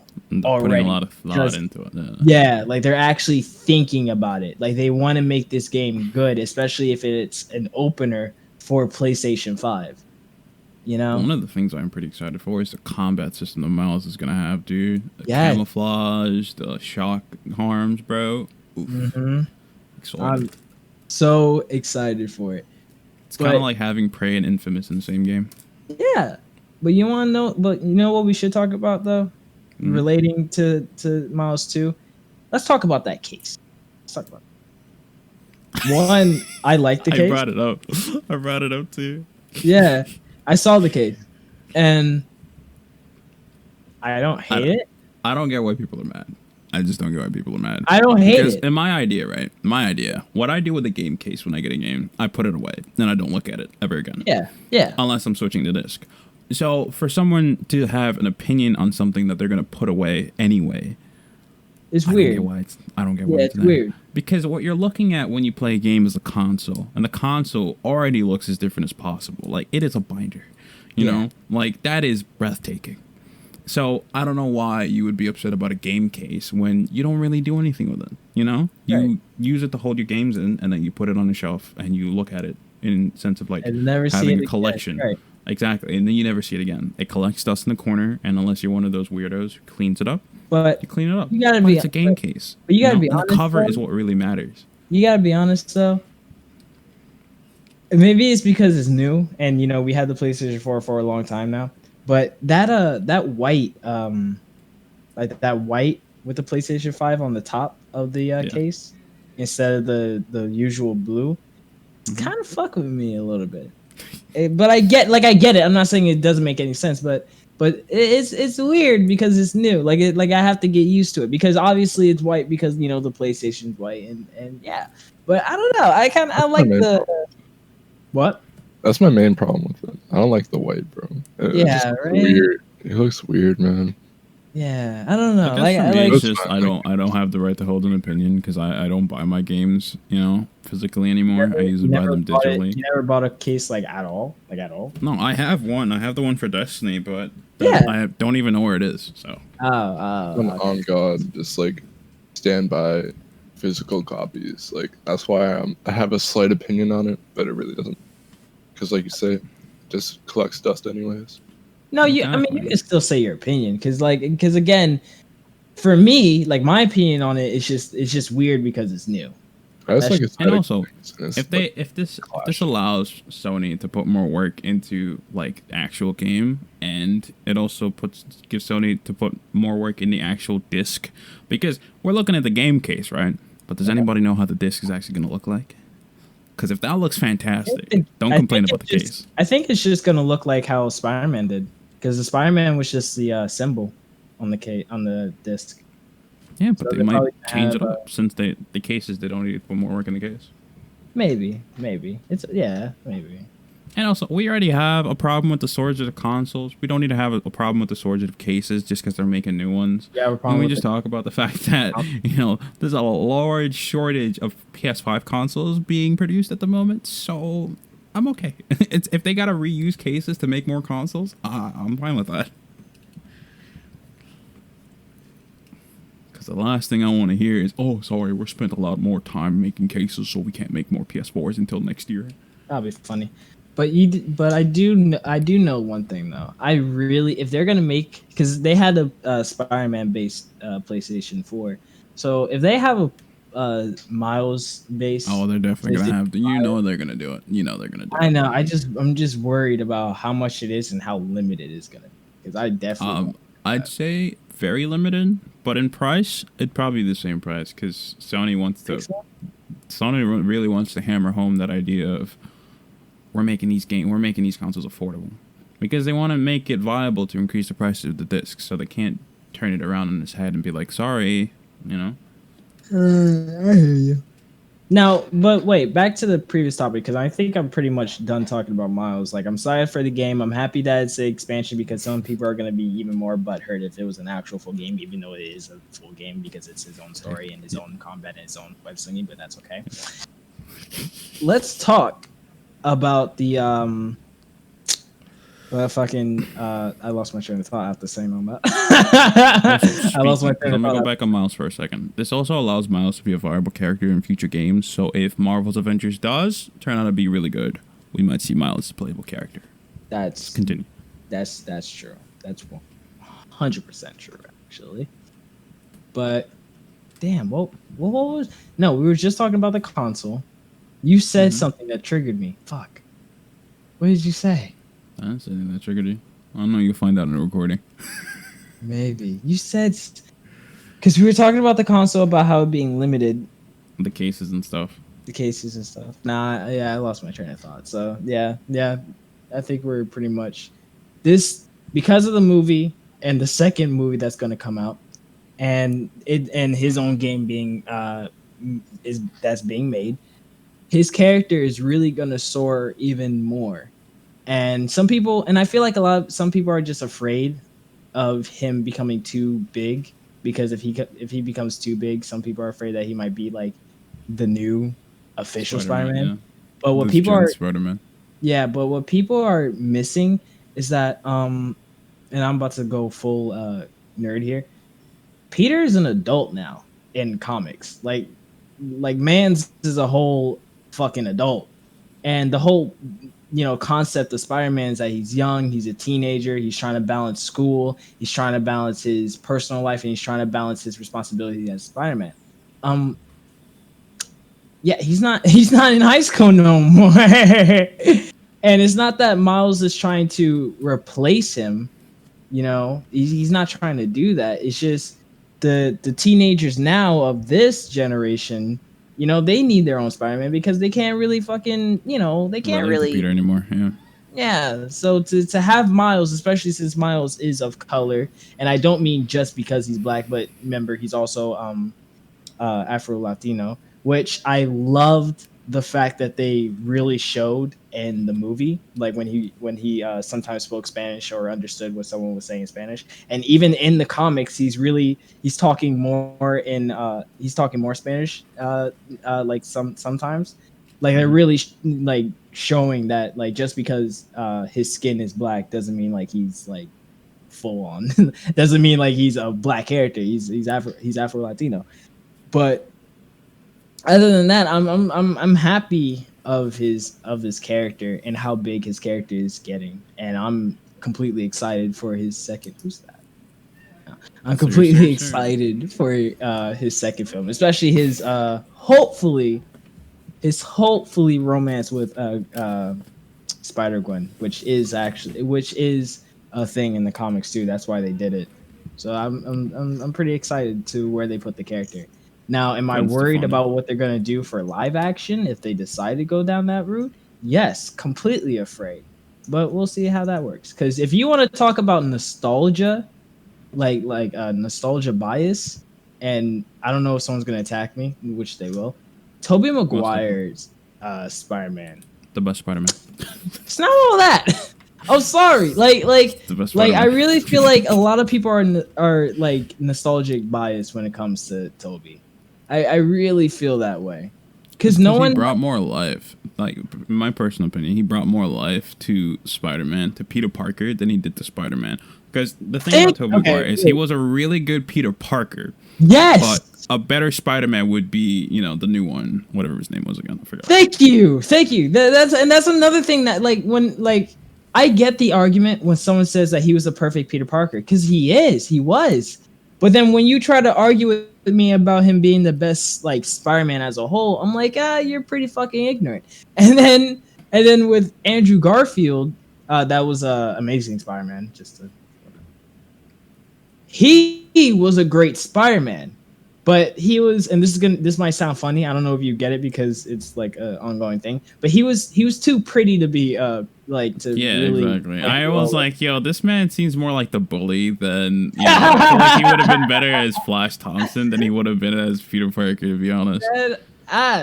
And then finally, when we get to Tom Holland, the MCU one, he's a perfect blend of Peter Parker because of his, like, especially Homecoming, when he tried to balance, trying to go to Homecoming with Liz and stuff, like the black girl and stuff, and he couldn't do it because of Vulture. He had to go stop Vulture, so he had to sacrifice that night. Like, it really showed that side of Peter Parker. And then when he was Spider-Man, when he does his quips and stuff like that, that was cool.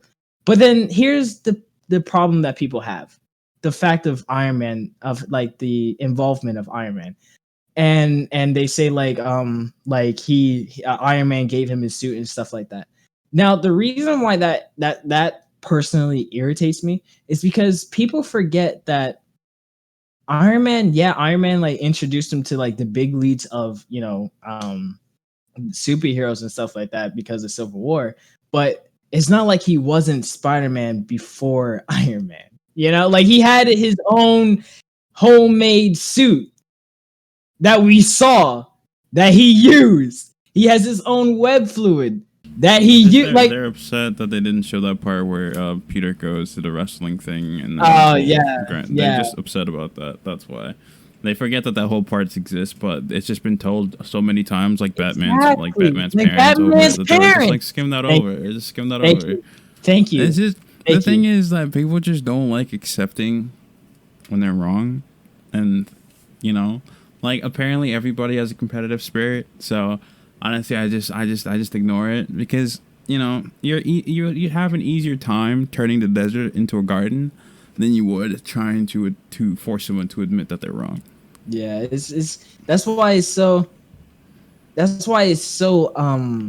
difficult talking about, like, every time when I see like a post like who's your favorite Spider-Man, I'm like, you're starting an argument on purpose. Like, I feel like the people who post stuff like that, they just want to see an argument because no one can simply just type, oh, Tobey Maguire is my favorite Spider-Man and then leave. Or they'd be like, Tobey Maguire is my favorite Spider-Man because of so, and then leave.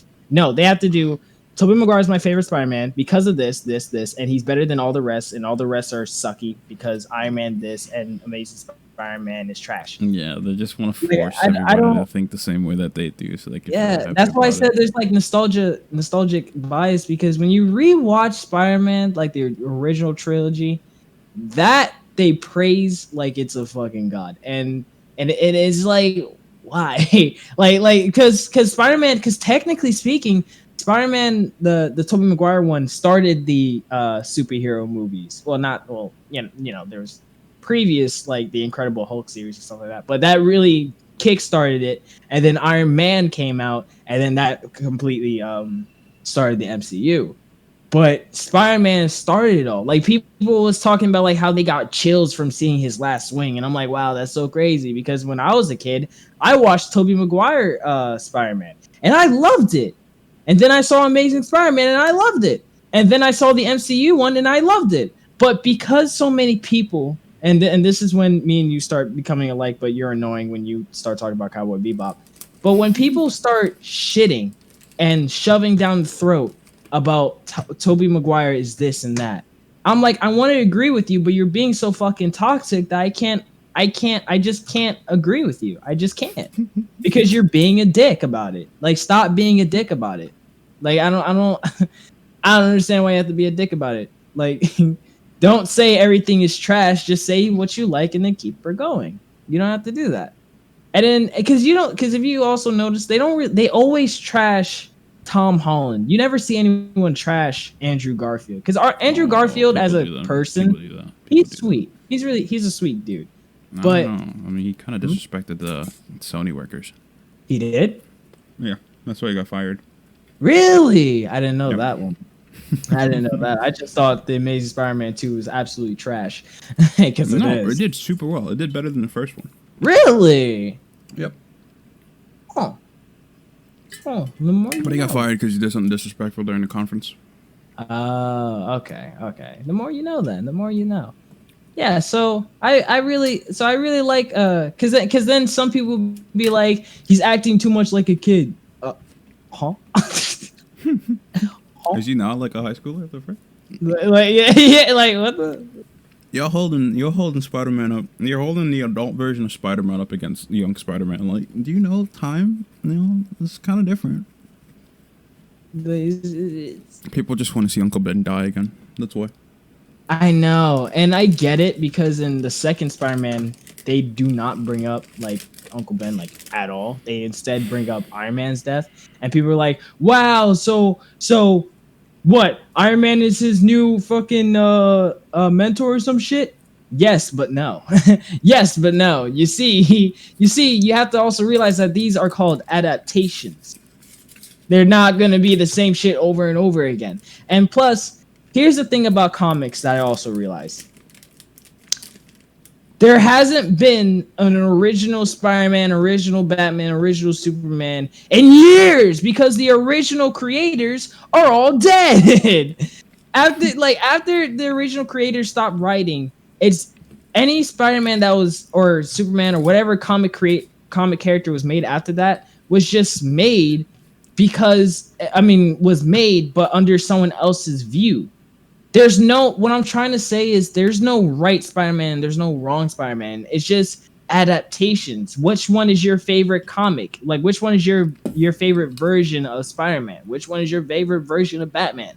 It's annoying that people like be like, well, Tom Holland's not Spider-Man because Spider-Man was this. Okay, but that's one that's one version of him written under by that guy. When there's it also hits hard when you realize that freaking comic books have been reset so many times that there's no real right story anymore. The amount of times that DC stories have been like completely rewritten and redone and freaking readapted, it's like, you know, like you can't really objectify anything anymore. You can't really say one thing is true because the truth always gets wrapped around and redone. So, you know, it's like having circumstantial evidence where it's like, you know, it's not proven fact because it did happen, but then they said it didn't happen. So technically it didn't happen, but it did. Oh, it's real difficult. And you know what's funny about that? There's just some arguments I personally can't ignore because I did say that in one thread. And nobody, like, people liked it, but nobody would fight it because it's the truth. Like there's different adaptations, there's different versions. You can't sit here and say, oh, I hate this version because it's not the true version. Bitch, what is the true version? Because bitch, you wasn't even conceived when the first Spider-Man was out. Like, explain. Explain, please. Exactly. Because because another thing is, if they're true like comic people, they will know that they will see the similarities between the MCU Spider-Man and this is gonna be funny, the Ultimate Spider-Man, because there's a comic line that was under the alliance of Marvel Ultimate comics, right? And there's an Ultimate Spider-Man. And if you pay attention to that one and you pay attention to the MCU one, you see the similarities are all there. But people ignore that for some odd reason, and I just don't get it. I really don't get it. Because people don't like being wrong. Yeah. It just goes down to that. Honestly, it's pretty cancerous. It's a very cancerous. Honestly, bro, we're all our own diseases. So it is what See, you guys really like the new format, you know? This has gone a lot longer than the usual format. Wait, what'd you say? So I see you guys really like this new format. This has gone a lot longer than the usual format. I guess so, huh? Yeah. I told you. I was like, yeah, you guys are going to like it. You guys are like, no, I don't want to do it. I don't want to think about the... It's like, bro, just do it. You're going to see it. You're going to see it for yourself, you know? It allows for a lot more expression. You get to be more you inside of the podcast, man. I'm telling you. Hold on, I have to type this out real quick. Sorry, I didn't talk for like a hot minute. I just don't know shit about comic books and Spider-Man. I love Spider-Man. It's probably my favorite. I don't know either, bro. I was in a comic book club for like a majority of my my high school, like the end of my semester, and bro, I had no idea what these people were talking about. I just wanted to draw. I just wanted to draw. I was like, yeah. That was funny too, because I think my professor and the mentor for our comic book club was actually a comic book artist. They worked on a couple of the some stuff. I forgot what they were. Some Latino comics, and that was like pretty cool. That's sick. Been working on some drawings lately that I want to make into like a little series. A manga, bro? What's up? You want me to adapt it? Turn it into an anime? Let's collab. Vampire. Dude, we should. Vampire basketball. Oh yeah. Yeah, that's fantastic, because now you're leading us into the what's next tangent, because I wanted to talk about some projects and stuff that you know, wanted us to talk about some stuff that we might be praying to God, hoping for Mm-hmm. to work on later in the future. I can start off by saying a lot more of this. Definitely want to do some more of this kind of format of the podcast. Maybe make it a trend until we get to like episode 145. We got like, I don't know, Brad Pitt here talking about some of his old childhood memories. Mm-hmm. That'd be funny. Imagine having Brad Pitt on Discord. That'd be so cool. That'd be amazing. Right. Yeah, so that's definitely one of them. In terms of what's next for the channel, though, definitely got to start working on some of the projects that I've been keeping in the works, cooking in the oven. Got to start working on them, start putting the ingredients together, and then put them in the oven, see how they bake out, I am a little deterred by the numbers, though, I mean, when one of your videos gets like 14K and then everything else is like 11, kind of deters you, but I'm hoping that I could push forward, maybe find that one video that clicks and everybody's like, yo, you make good content. Keep trucking. Dude, that's all I can do, Been doing it for 3 years, might as well keep doing it now, Mm-hmm. And speaking of numbers, dude, I never even thought that it would never hit me that I'd hit 185K. Actually, that's a lie because I've been trying to get to 1 mil. So seeing these numbers is almost natural at this point. Mm-hmm. Yeah, but hopefully at some point we'll hit that 1 mil and then go above and beyond before next year. Mm-hmm. Just need to find that one I just need to find that one video that really hits hard. Yes, sir. In a good way, of course. Just gotta have fun, That's the key to it. Don't stress. Honestly, exactly. And in terms of like other stuff, I think it's just the project stuff. I got a lot of hopes and dreams and prayers in the works, man. Just waiting to see if I can start getting that out there, and then You're actually trying to collab. Let's do it. Bro, honestly. I've been trying to get my art out there and collab with somebody and make it into something bigger. So always doing. Are you putting on Devon art, bro? No, I should though. Yeah, that's usually how people start. You put your work on like whatever social site. Like for Todd, for example, I told him to put it on Todd, what was the site that I told you to put it on? Todd. Huh? What? What was the site I told you to put your games out on? You told me to do it on either LinkedIn or Stencil. No. Well, no, it was there's a game site you can put your games on. It's like wasn't this? Oh wait, you're definitely talking about the one I lost. Yeah, the one that has like the little tank symbol on it. I forgot what the site that was. I have no idea what that's called. And then put that one there. That's for like the gaming stuff. The problem with YouTube content is you can't really put it on everywhere. So there's like no specific site for people to find it, except for just YouTube personally. So, I put it on Twitter or something, or put it on Vimeo. But like, hey, check it out. Yeah, but like for the art stuff, there's like Devon art, there's Pinterest and stuff like that. Mm-hmm. Yeah, I've been using Sketchbook for the longest now. Oh, you have the app on your thing? Dude, I want to get into it. I use it on my computer, and I just have like a bamboo pad from Wacom, and it's really good. Dude, man. I want to get a Wacom tablet. I have I have a pen. What's it called again? Hold on, I'm checking. It is called the pen tablet. I have a pen tablet I bought like I think a year ago on Amazon. Like I woke up, my mom was like, "Oh, here's your birthday money. Sorry, it came in late." I was like, "Yo, first thing I did, I bought me a tablet. I started using it. I was so bad at it though. I got so mad because my hands are used to traditional art. Like I prefer having a pencil in my hand and writing on a piece of paper. But like, at some point you gotta make up for your lack of ability by using a digital tablet. So I was like, I gotta get better with it. And the result of it was actually the avatar that I have like everywhere now. I'm so proud of it. And the one that I showed to Todd, because I actually have it colored. I think I deleted it though, but I have it colored and it was super cool. I'll send you my concept for the idea that I just told you. Let's go. I'll send it later though, because I gotta work on of course, some other stuff. Get your ideas out there, get it flourishing.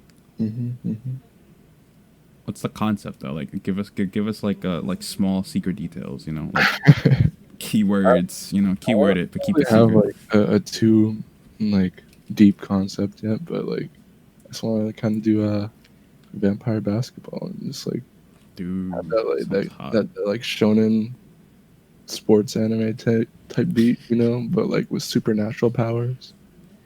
Dude, You that want- reminds me of anime I watched. I think it's called Buzzer Beater. Mm-hmm. So this kid is like blue hair. So basically, like there's like different kind of basketball. There's like human basketball, but that's not formally watch. Also reminds me of Basquash too, which is like in the future people play with machines. Like people ride mechs. No, people make mechs play basketball. But there's this kid who doesn't think that that's true basketball. So he's like basketball should be played with people in it. Like the people are the ones really driving the sport that makes it basketball. And he wanted to show the world that. So, like, the world lived in a hierarchy system where the rich people were, like, in an orbital spaceship thing in space somewhere, and the poor people were on Earth, and he was like, I want to get up there to show people what true basketball is like. That was super cool. And then Buzzer Beater was about, like, this kid who has, like, ability. He was a really good, like, hops, right? He can jump really well. And turns out that he's, like, a half-breed. So, basically, society is, like, divided by these monsters and humans, and they coexist together, but the monsters are the ones that play the sports because they have like all the perks. They got super strength, super speed, like really good agility. And this guy's like, I think we can beat these kind of monsters if we just work together. And of course the plot twist, no spoilers, but I'm pretty sure I already spoiled it. He's like a half-breed, so basically it's like it was like, that was pretty cool. Like I like that. I like the idea that I want like the society of the vampires don't use their powers in like normal daily life, but they actually use it in like sports and stuff to like fully like just express themselves. Something like that. Yeah. I think it'd be cool. The biggest part too, like the appeal of it would be like, like having a really good grasp on like basketball. Like I feel like the best parts of basketball is when they try to like explain the sport to you, like you're an idiot, but they explain it in a way that just like adds to it, it's like adding seasoning onto the plate that's already like really, really good. So it's like that, So if you have like a really good grasp on basketball, go for it. It's funny because I was talking to my brother about this yesterday too, because we talked a lot about it, like almost everything.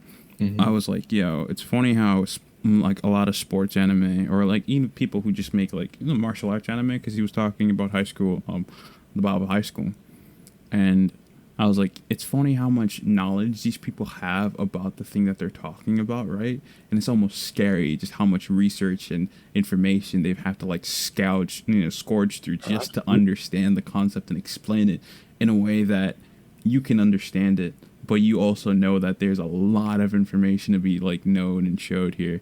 Like in basketball, or like I was using Yashima no Pedal as an example. Like I didn't even know cadence was a thing. They were talking about gear shifting, uphill drafts and stuff like that. And I was like, this person researched all this information. Like they learn this, like almost like they live it every day, And that's not something that I can reproduce because, you have to have a passion for the thing that you're creating for. So whether it's like your passion for baseball, or your passion for basketball, or your passion for soccer, like you have to know the sport. You have to live and breathe the sport, to make something that like respects the sport, but still makes it like fictional, exaggerated. I'm really excited to work on it a little bit more. Bro, it's cool, bro. Which is funny because I have like a folder full of stories that I've wanted to make, because the best thing is like when you have an idea, you just always write it down, even if it seems stupid at first. But like I have like a binder, and the guy didn't have like a stapler back then. I had like used those weird like plastic things I used to like tie food or bags with. Yeah.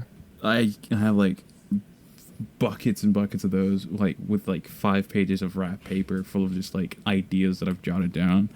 And it's like, dude, and then every day it's just like more and more ideas, fleshing out characters and everything like that. Like it's insane.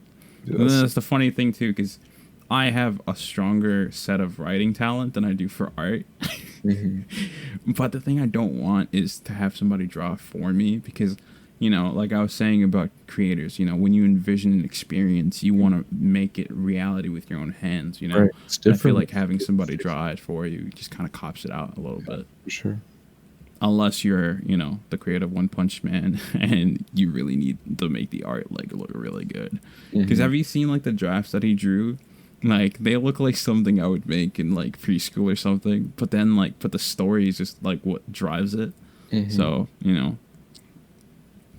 Yeah, that's pretty cool. So Todd over here, we want to talk about what's next. What's next now? What's next? What's now? next, bro? Future goals and prayers and whatnot. Yeah. I was confused about that topic. Are you talking about our personal lives, or are you talking about like? Yeah, like what are you doing next? You know, what's your next step? What your goal? All right. Well, I got a nice ditch in the backyard that I'm probably gonna live in for the rest of my life. So I'm doing pretty good. All right. All right. Word. The absolute disappointment. I know, can feel it from here. Man talks about like, you know, like ideas and stuff, and he's like, yeah, I got a nice ditch. And It's pretty cozy. I made it warm. I put like blankets in there. I found a way to like reconnect my life. Okay. I guess my future plans right now is just doing college, paying attention to the lessons for game design, because I know my freshman year it's going to be the introduction, but as I'm learning, and they're probably going to teach me shit I already have notes that I did notes about early during the summer, so that's going to be a little bit annoying, but hopefully they go into I guess it goes into more depth about it. So on the sidebar, though, I'm gonna try out Stencil, which I keep postponing because I'm procrastinating for no odd reason. Actually, I'm not. I'm just really addicted to Star Wars. But I know, I see it, bro. You know the thing about Discord, it tells you who's on and it tells you how long they've been on for. So when I see you and I see Star Wars and I see 10 hours, I'm like, okay, I'm not catching up anymore. So that's definitely not gonna happen anymore. So I've given up on that. If it makes you feel any better, I was only playing on the main character. I haven't touched the second or third one. That doesn't make me feel better at all, to be honest. You know, you're the only person. You know what's funny? I have two other friends who like saw me playing, and they're like, "Oh my god, you got Star Wars?" And I'm like, "Yeah." "Oh, we should download it too." I'm like, "That's a pretty big download." They're like, "Nah, it's fine. We can get it." I'm like, "Okay." And they're like, "Sorry, I can't play today." And I'm like, "Okay, that's fine." I'm like, what, you're not gonna wait? No. I'll make a new character for you, but I'm not gonna like stop updating my main character. And they're like, okay, fine, it's fine. And I'm like, cool. And then I accidentally start playing one of the new characters that I made specifically to play with them, and it's like level 16 now. So that was fun. But back to my, I guess, prayers and future thoughts. I'm going to be doing stencil to practice, just to, practice on the sidebar just to do my own thing. And once I get a nice, like, what's the word, foundation for it, I'm going to go to something more advanced and try to work out it's called Unity? The Unity engine, I believe. Unreal, yeah. Is that what it's called, something? So you got to use both anyway, so yeah. Oh, okay. Well, yeah. So I was just saying, like, because you said stencil is easy mode, and then Unity is like hard mode, right? Basically. Yeah, because stencil allows you to.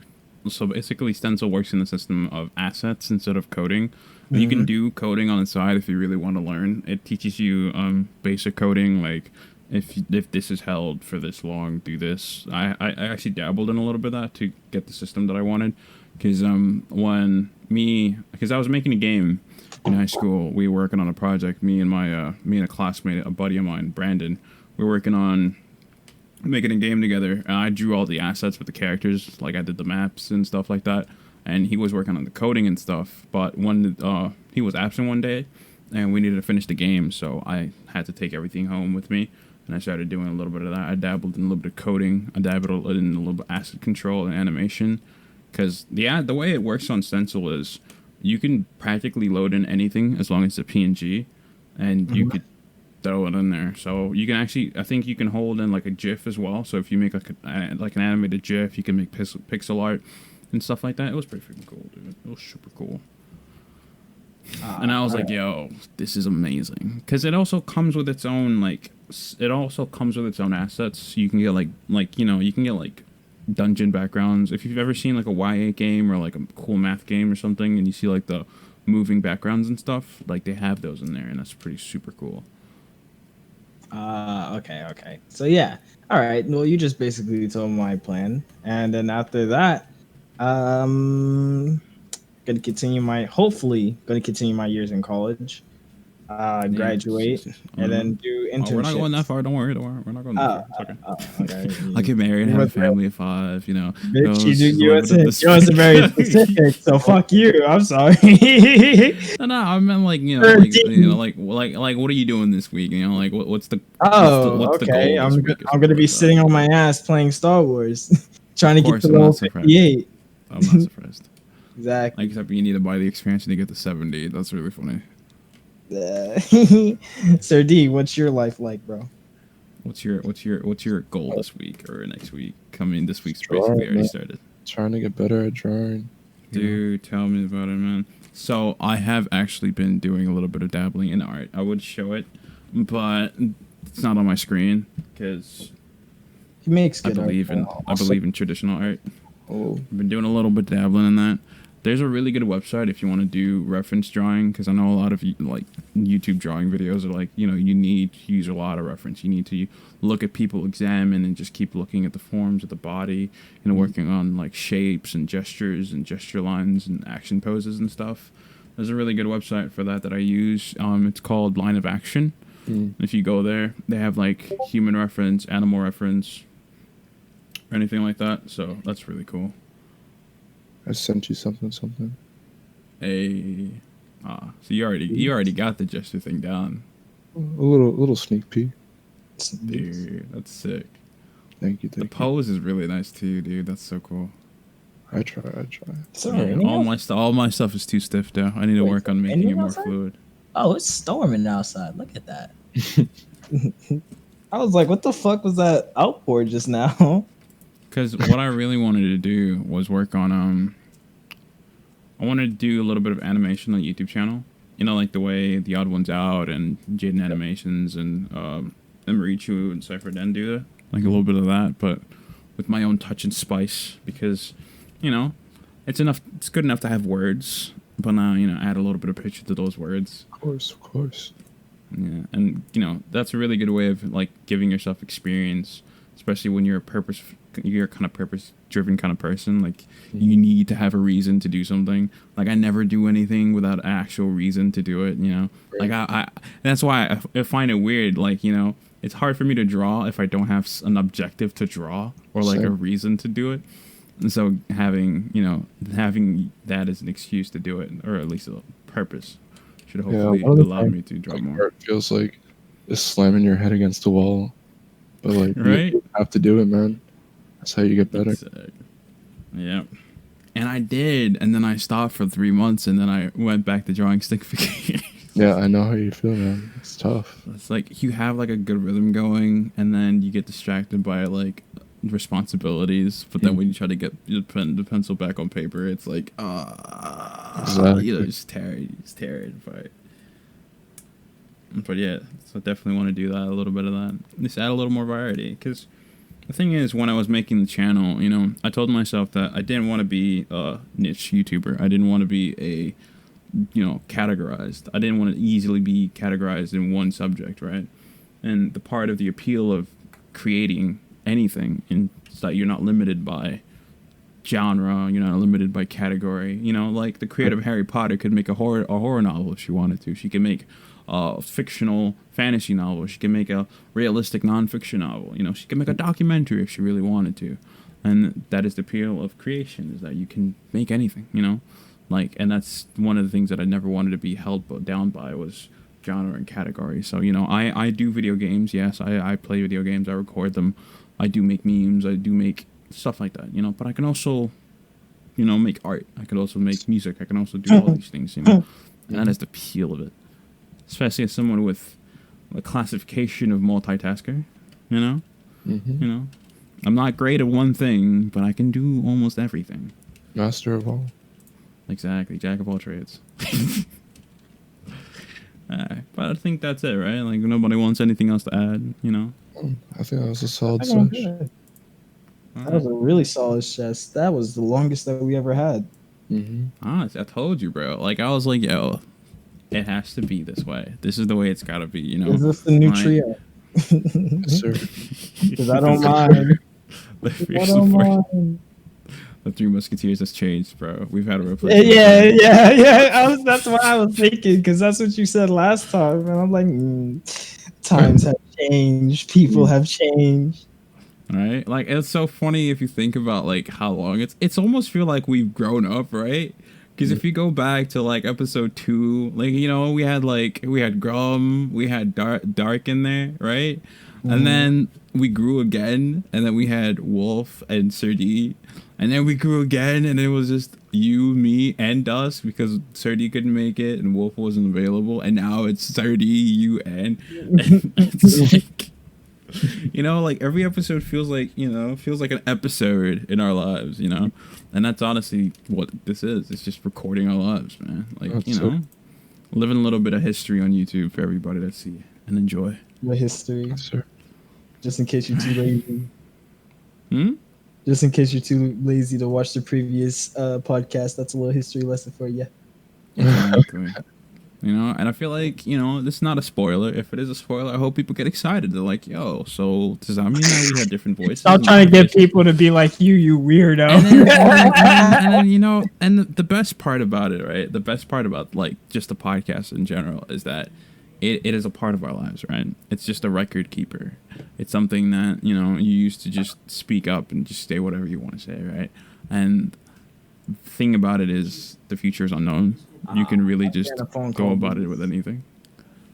And that's the best part of it. That's beautiful, man. Honestly. Thank you. And that will do it for this Ice Lab Studio podcast. Smash the like button if you guys definitely want to see more about the numbers.